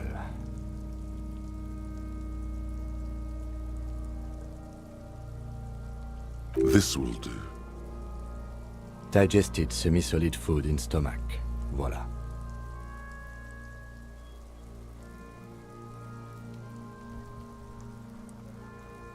What's next on the list? Shoot, Looney Rooney. Oh yes, Kobo mi Lobo. In the gift horse's mouth. Tracts and wakes and waterways. Ancient materials buried. Just a small gulp away, my beloved Kobo. A small gulp away. Come back later, Kobo. Let's see. We have bite marks, contusions on the head and chest, and a ligature mark encircling the neck. You'll need 3 fills. Leave a 4th one too. Oh, so we inflicted them?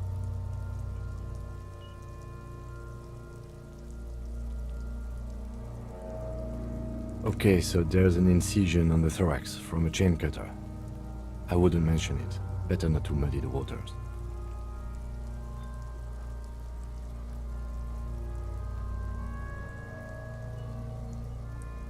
Injuries.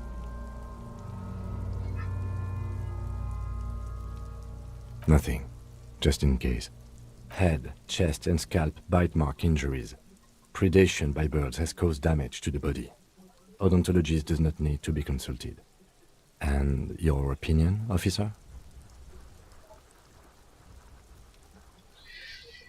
Okay, injuries, bite marks, head, chest, scalp, bite mark, injuries, predation by birds has caused damage to the body. Non-fatal, post-mortem. Agreed. Next injury? So, the scalp bleeds from a post-mortem head injury, a stone. The injury does not have the rim of an early inflammatory response. The perpetrator on the scene has confessed to causing it post-mortem.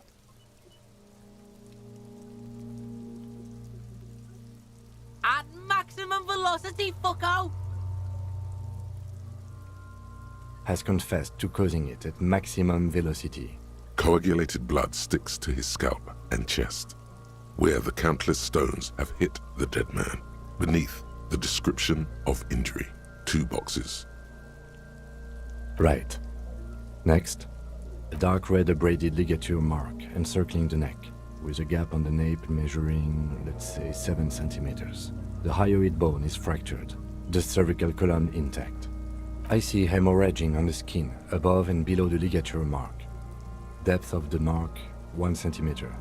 No signs of clawing on the neck. Below the note, 2 customary boxes wait to be ticked. The man's head jerks to the side. The ring around his neck is visible.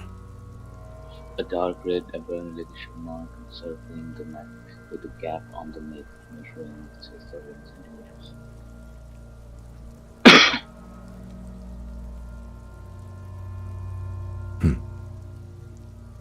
He is deep in thought, eyes fixed on the bright red ring around the dead man's neck. Why do you say that?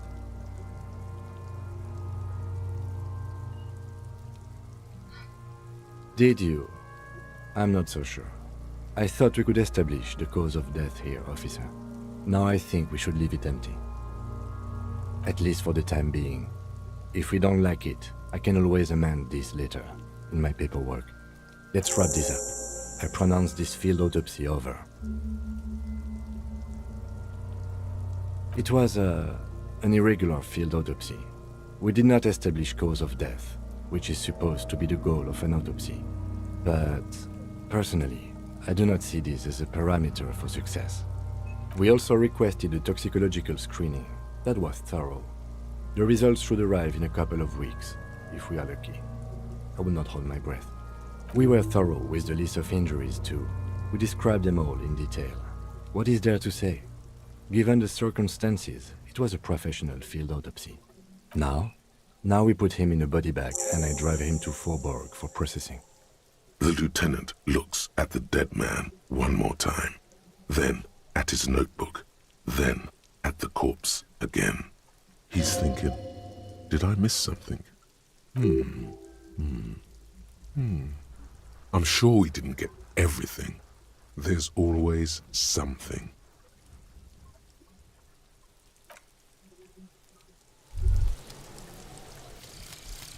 Lonesome, long way home. Here we go. Home awaits. Walk past Station 41 and through the market, past the Boogie Street spearhead to the other side of the lake, the frozen eye at the center of the district. Then past the video rental store on the corner. There, at the end of a street lined with pine trees, a small house no larger than a matchbox. 11 Voyager Road. You no longer live there. Those times are gone. And so are those people. Why did you come here? Why are you still here? And where's the dealer? You have to get back to work. That's all you have now.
man is decomposing visibly now. Every hour, he looks less like a creature and more like a pile of intestines. The lieutenant adjusts his glasses and takes a deep breath. You run your hands over the victim's cold.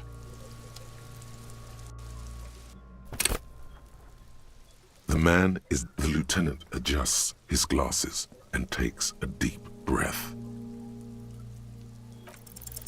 You run your hands. Can't be that bad. The lieutenant adjusts his glasses and takes a deep breath. His fingernails have turned dark. The man is decomposing visibly now. Every hour, he looks less like a creature and more. The lieutenant adjusts his glasses and takes. His fingernails have turned. The man is decomposing. The lieutenant adjusts his glasses and takes a deep breath. His fingernails have turned. The lieutenant adjusts his glasses and takes a deep breath. You run your hands over. What the hell, bro? The lieutenant adjusts his glasses and takes a deep breath. Your arm reaches out and your eyes close, as if by their own volition. It's dark all around. You feel cold, dead flesh through the latex glove. It's right under the palm of your hand. হ্যাঁ এটা লাগবে না বাকিগুলা লাগবে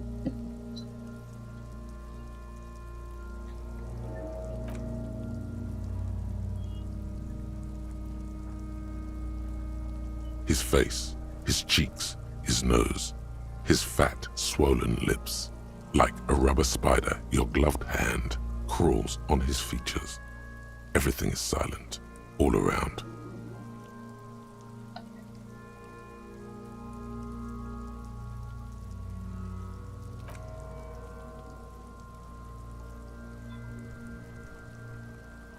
The oral cavity is cold and moist.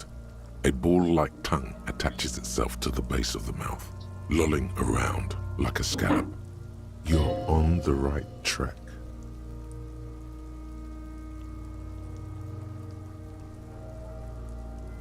The tongue moves freely in the cavity. The mucus of the mouth is slippery, fragile, even through the latex. From the soft meat, teeth are budding, hard pearls of bone in the gums and in the back of the mouth. Can you feel it? You're so close. Rip his jaws open now. Look in. A vision of black and dark red death, pried open by your hands and studded with teeth. Looks like he's laughing. Death fumes rising from his throat. And there, in the back of his mouth, above the bell of the uvula, right in the soft palate, you see a hole, barely visible to the human eye. It is swollen shut, almost vanished. No larger than 0.4 centimeters in radius, the edges appear darkened. An abrasion collar. This is what we're after. I see it. Kuno is silent. A black trickle of liquid runs into his throat from the wound. Your index fits right in there. A tight tunnel of flesh opens up. Tissue damage. Wide enough for 2 fingers. As you push both in, you reach through his mouth, right into his brainstem. The fuck is happening? Ah, shit, see? Yes, that's what this part is called. The basal ganglia feels clumpy. What entered here has torn apart his reptilian complex. This man will never sleep again, never wake. Your yellow fingers slide into the remains of the limbic system. There is no resistance. It's gelatinous. The slug-like structures are damaged too. The tearing extends deep into both hemispheres. The lieutenant answers with the sound of his pen on paper. Fucking cavity, see? Quivering with awe. Your fingers are all the way in now, reaching toward the inside of his skull. The cavity goes further, but the entry wound isn't wide enough for the rest of your hand to follow. Your fingers reach toward his skull. His cerebral cortex feels like jelly, cold jelly. Strange fluid streams down your wrist as you push deeper until you feel it on the tip of your finger. Ice-cold serrated metal. Its edges cut right through the latex and into your finger.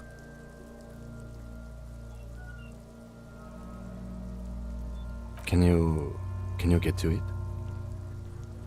There's a tiny crack, a protrusion in the cranium, right in the back of his head. Your finger must be pointing straight at it, from the inside. The object that is in there stops just short of the skull, in the encephalus, knocking this tiny fracture into the cranium. We have the makings of a very small exit wound here. Forget about the fucking exit wound, Beano. The pig is wearing him like a fuck puppet.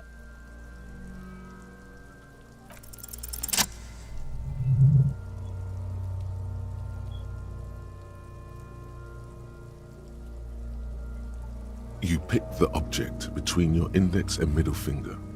It feels sharp, like metal. With your face twisting from pain and concentration, all you need to do is just... The inside of the head feels cold and smooth, like a glove, sweat dripping down your brow. Careful not to lose the prize between your fingers. With a plop, your hand emerges from the mouth. The garden glove is covered in blood right up to the wrist. Between your fingers, a small flower, a blossom made of lead. Fucking beautiful! A bullet.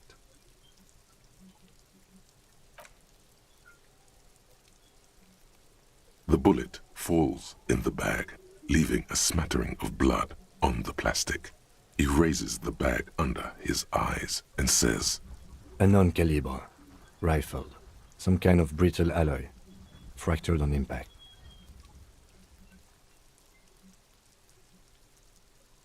No, you deserve it. We can log it later. Looks like we need to add one more item to your injury list. Injury number 4. Oval entry wound with an abrasion collar. Soft palate, back of mouth. High velocity. Temporary cavity in brain tissue. Small exit wound on the occiput. How does that sound? Opinion, fatal injury. And one last thing. We can now fill in injury number 3. Ligament mark. Opinion, non-fatal. Post-mortem. Treatment. He's proposing the bullet was the real cause of death, and the hanging an attempt to conceal this fact. Treatment, officer, is an attempt to manipulate the body after death, to hide the real cause with a false cause. In this case, this injury here. Yes, and the belt around his neck, the hanging, even dragging him to the yard. All of it was done after this man was already dead. I have had my doubts since you showed me the tracks. Why did they carry him over? Why not march him, I thought. There was no satisfying explanation. There have been other signs too, small things. We were right not to assign hanging as cause of death, as the perpetrators expected we would. No such luck for them. We didn't fall for it, he thinks. There's pride in there. There is, of course, the very real possibility he was both shot and hanged.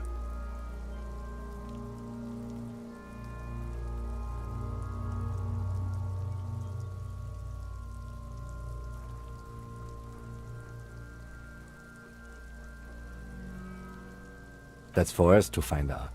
But this, it will make finding them just a little easier. To hide something. The real killer? The real motivation? What really happened here? To put him out of his misery? It's possible, but it doesn't explain all the other dubious things here. lack of struggle, primarily. I may be intellectually sloppy, but I prefer one theory at a time. And this just smacks of treatment to me. Oh, you really do. I am glad to hear you say that. Your room in the Whirling in Rags should come with a bathroom. Be sure to make use of it in the evening. Yes, we should take a closer look at it. I am certain it has more to tell us. This little thing could reveal much about the weapon that shot it. We put him in a bag and carry him to the holding pen of my kinema. The body bag should contain the odor for the duration of the transport. I would drive him to processing, but it's too late to do that today. I'll do it first thing tomorrow. No problem. One more thing. This was really good work, Detective. The word lingers in the air of the yard. As far away dogs are barking, further yet, the sound of motor traffic. Detective. All right. I will need a little help carrying him. You take the hands, I'll take the legs.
An intricate web of blue lines stretches across the torso of the hanged man, from the right shoulder to the solar plexus.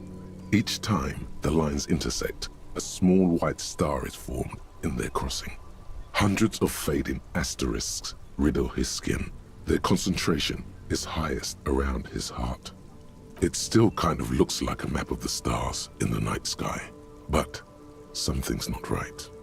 Gone. For you to discover. You've gotten as far as you will without assistance. Someone who knows about history could tell you. The bullet is safely sealed away in a plastic bag bearing the RCM stamp. Kim has filled out the label on the bag with the item number, case number, and date and location the bullet was found. Beside his orderly handwriting, the bullet looks especially sad, like a tiny, shriveled head of cauliflower. The squashed bullet has some sharp edges where the jacket has split open. It feels cold, even through the bag. You wouldn't ordinarily have cause to handle jacketed bullets. The citizens' militia uses cast bullets only. Little pebbles of metal loaded from the muzzle, usually in a cartridge. What? Well, if I was the bullet, which I'm not, I would say, find the weapon that shot me. If we find who owns it, we will have likely found who used it, possibly to kill our victim. In conclusion, the more we know about this bullet of yours, the better. The jacket of the bullet is made of a yellowish metal. It has blossomed out to reveal a dark grey core. The base of the bullet is close to 5 millimeters in diameter. You can just about make out a few striations near the base of the bullet. Little hairlines, linear. It feels standard. It's quite destroyed. Some of the fragments are still lodged in the wound. What can you say about the bullet so far? A jacketed bullet. Okay. It would have been shot from a military-grade breech-loading rifle, not from a muzzleloader like those typically found on the streets of Martinez. Highly unusual. The people of Revachol haven't carried breech-loading weapons like this for nearly half a century. Even the RCM uses ordinary unjacketed conical bullets. This is strange. Very strange. I like this, officer. Strange means unique. Unique means incriminating. We need to find the gun that shot it. Something tells you that won't be anytime soon. This'll have to be one of those epic tasks that's open for a while.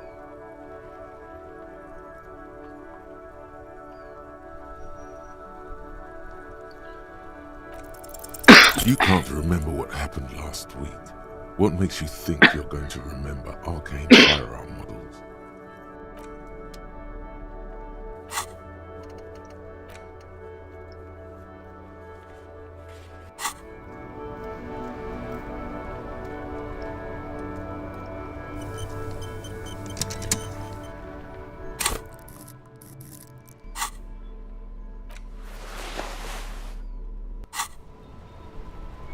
Inside, you see a set of steering levers, a radio microphone, a pull-out toolbox, and the soft glow of the fuel preheater gauge. The frequency tableau lights up, and the green button labeled Prime Line glows like a feline eye. And then you hear something. The soft purr of electrical kittens, radio waves cast far and wide over the metropolis. A woman's voice greets you through the static. This is Precinct 57. Hello, Lieutenant. How may I assist you? Hello, Alice. Please assist our colleague from the 41st Precinct here. I'm putting him on.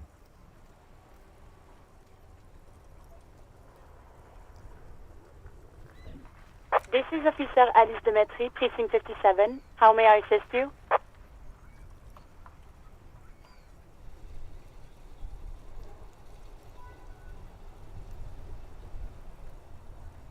Sure, officer.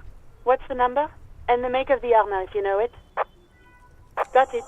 I'll contact the ICP database immediately. Call back tomorrow. Hopefully they'll have dug up something useful by then. The International Collaboration Police, ICP, is an inter-Isoleri law enforcement service, the crown jewel in the moral intern diadem, alongside EPIS and the coalition government.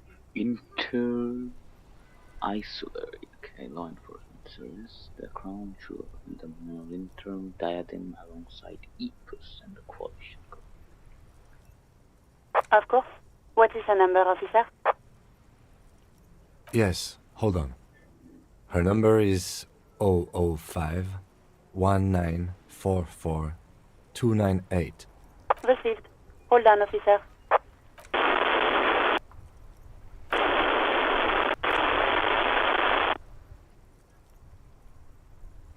Give it a minute. She might be busy at the moment. Takes a bit to get to the phone. Just wait. Relax. Officer, I have Sylvie Malaika on the line for you. Yes, hello?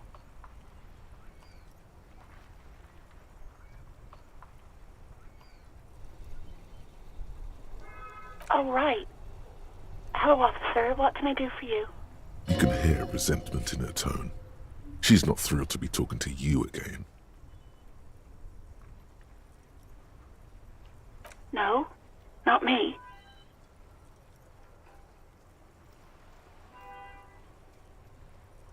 What? Of course it bothered me. But I thought the Union already knew about the corpse. No one calls the police. The Union would get angry. You know, what the Union says goes. People listen to them and they take care of their own, which is like everyone here. Garbage.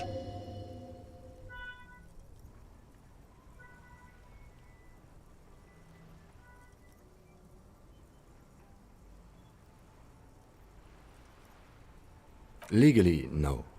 In reality, yes. Martinez is de facto policed by the Dock Workers Union. Words are not necessary to feel the lieutenant's discontent for the situation. I don't know what to tell you, officer.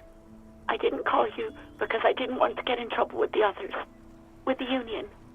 I'm sorry about that. No, sorry. I don't.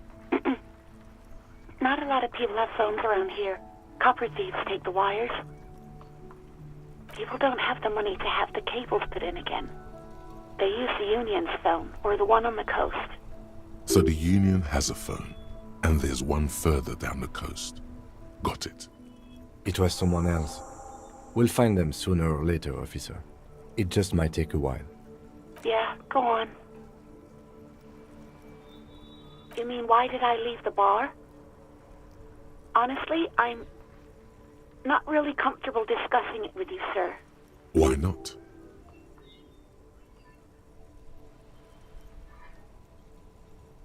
What? No, why would you even think that?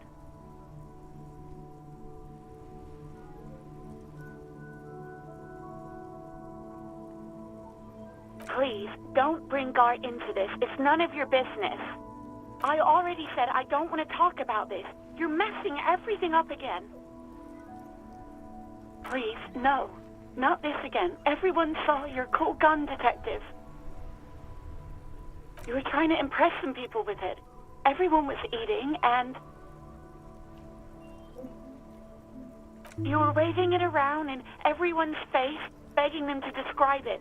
You said it calms you, and then you started making suicide jokes. It got pretty graphic. Oh, those again. I have been trying to wean you off them.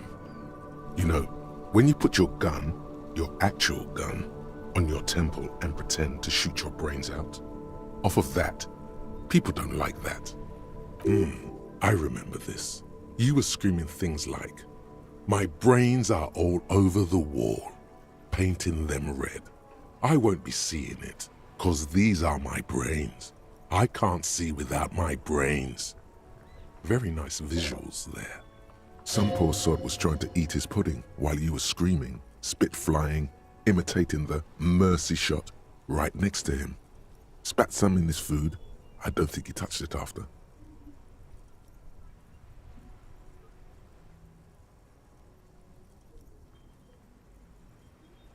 Me neither.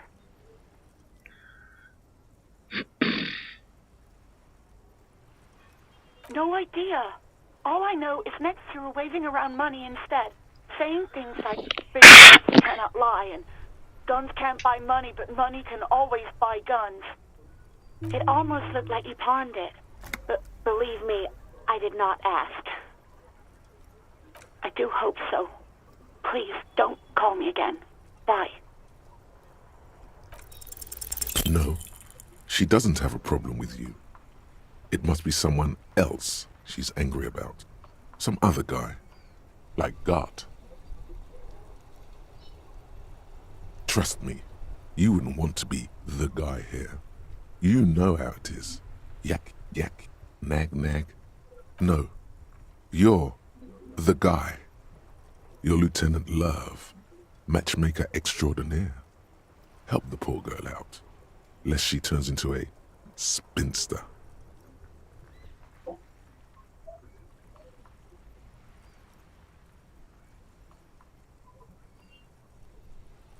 What misogyny? I'm just telling things the way they are. Can't a man be honest in his own head anymore? You have to act, Lieutenant Love. You have to calm that hysteric down. Tell it you've got everything under control. Then go and have a little boy's talk with God himself. Think you can do that, Lieutenant Love?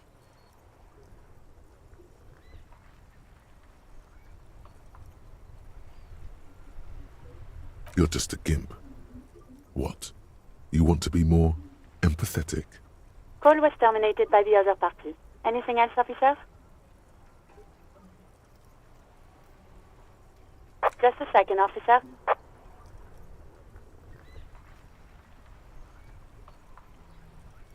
Ten 2, 10-5. This is 41st. Come in, over. A scrawny old man sits in a dusty cubicle, smoking, with a large white rectangle sewn on his vest. In front of him is a box-shaped apparatus with an array of wires and antennas. The radio switchboard. The man uses relay code. You got this. You're a cop, and cops know relay code. 10-4, message received. 10-5, relay message. What's your status? Over. 10-18, state your message, sir. 10-4, I hear you. I don't have the authority to grant your request, but... Is it him? What does he want? He says he needs money. Don't give that asshole anything. He's just gonna drink it all. Alright, that's a negative on the additional funds, sir. Over.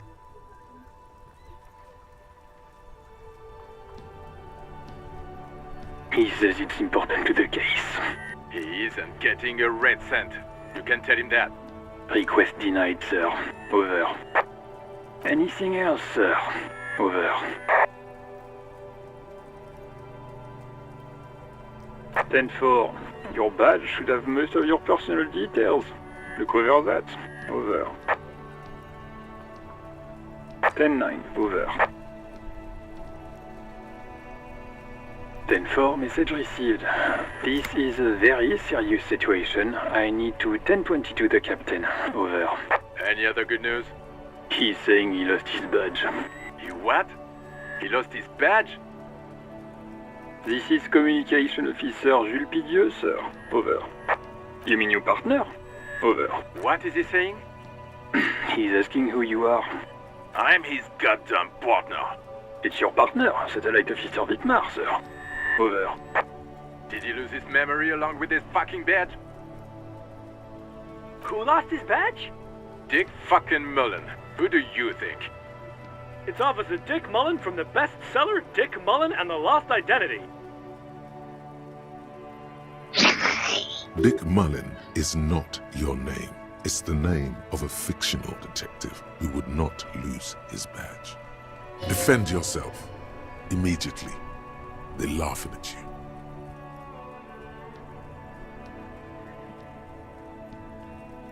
He says this has probably happened to other policemen before him and laughs sarcastically. Oh goddamn it! Is he fucking kidding? The whole station's gonna be dicked for this. Satellite Officer Wittmar is wondering if you might be joking and adds that this tarnishes the reputation of the entire station. Over. Mullen dicked us. 10-4, I hear you, officer. I'm just going to make a note here that you are in pursuit of your misplaced badge. Over. Fuck me. Mac, come here. You've got to hear this. Dick Mullen lost his badge. What's going on?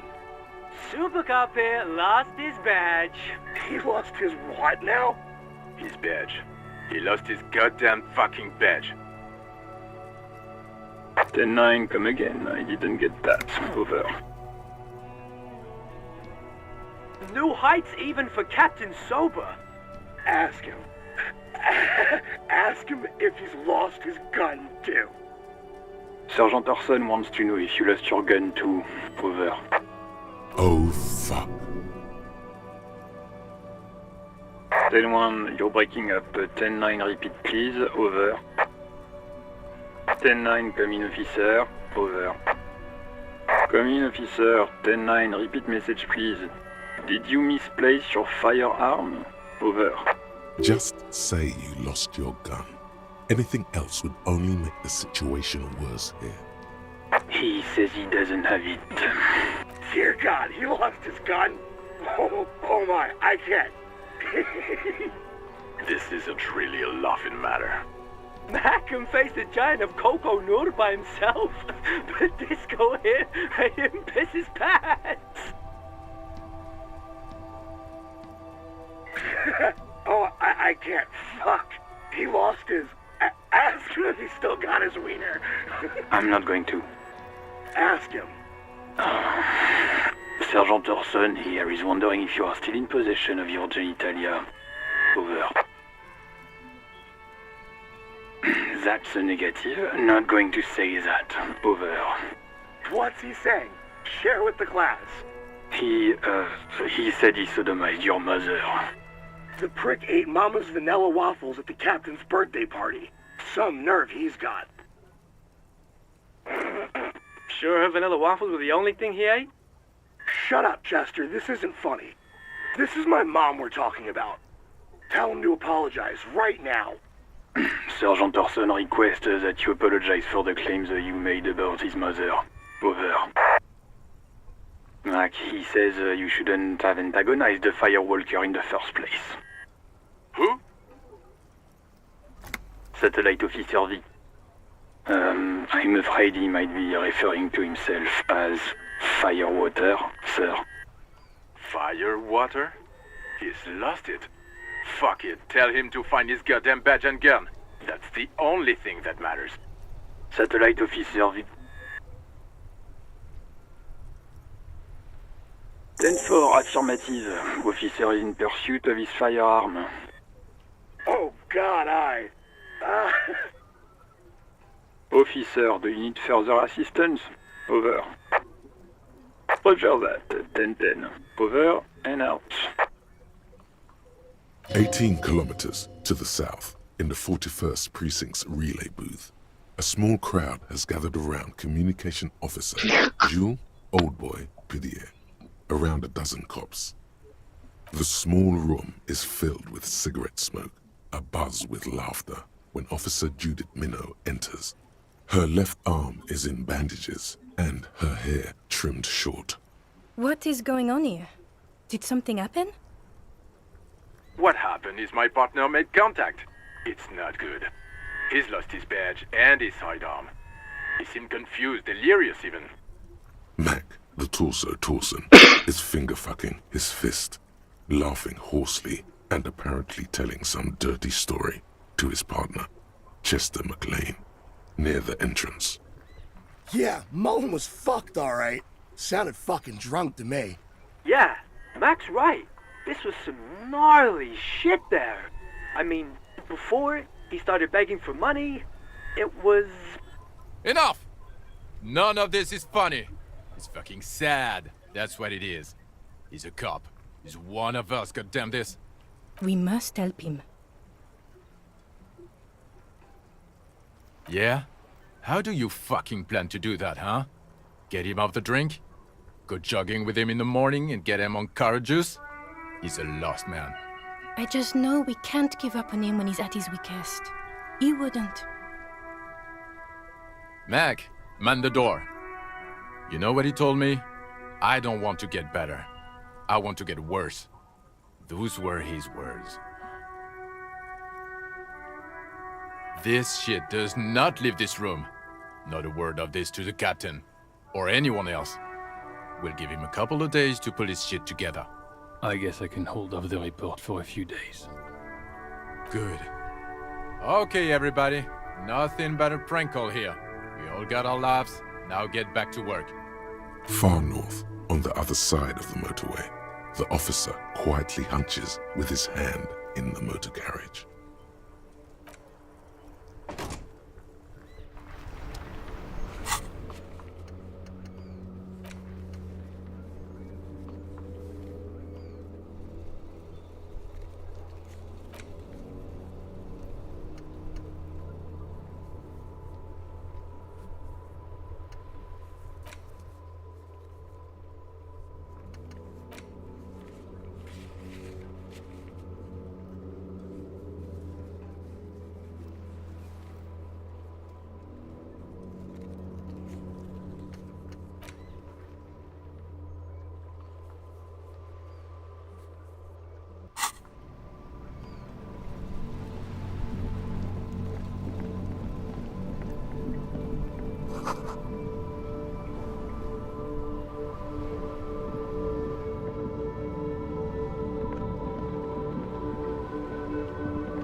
G'day to you, officers. a burly man hangs out by the waterlock, carving up a generous serving of salami with an old hunter's knife. His eyes are fixed on a man stranded on the other side of the waterlock and on an enormous billboard that has fallen down into the canal between them. My friend Barry the Butcher is stuck on the other side of the waterlock. I'm keeping him company and eating his salami. From the corner of your eye, you see a man in a yellow shirt and grey overalls waving at you from across the canal. He seems disappointed about the wreckage on the waterlock and the salami. Very good stuff. Anything I can do for you, officer?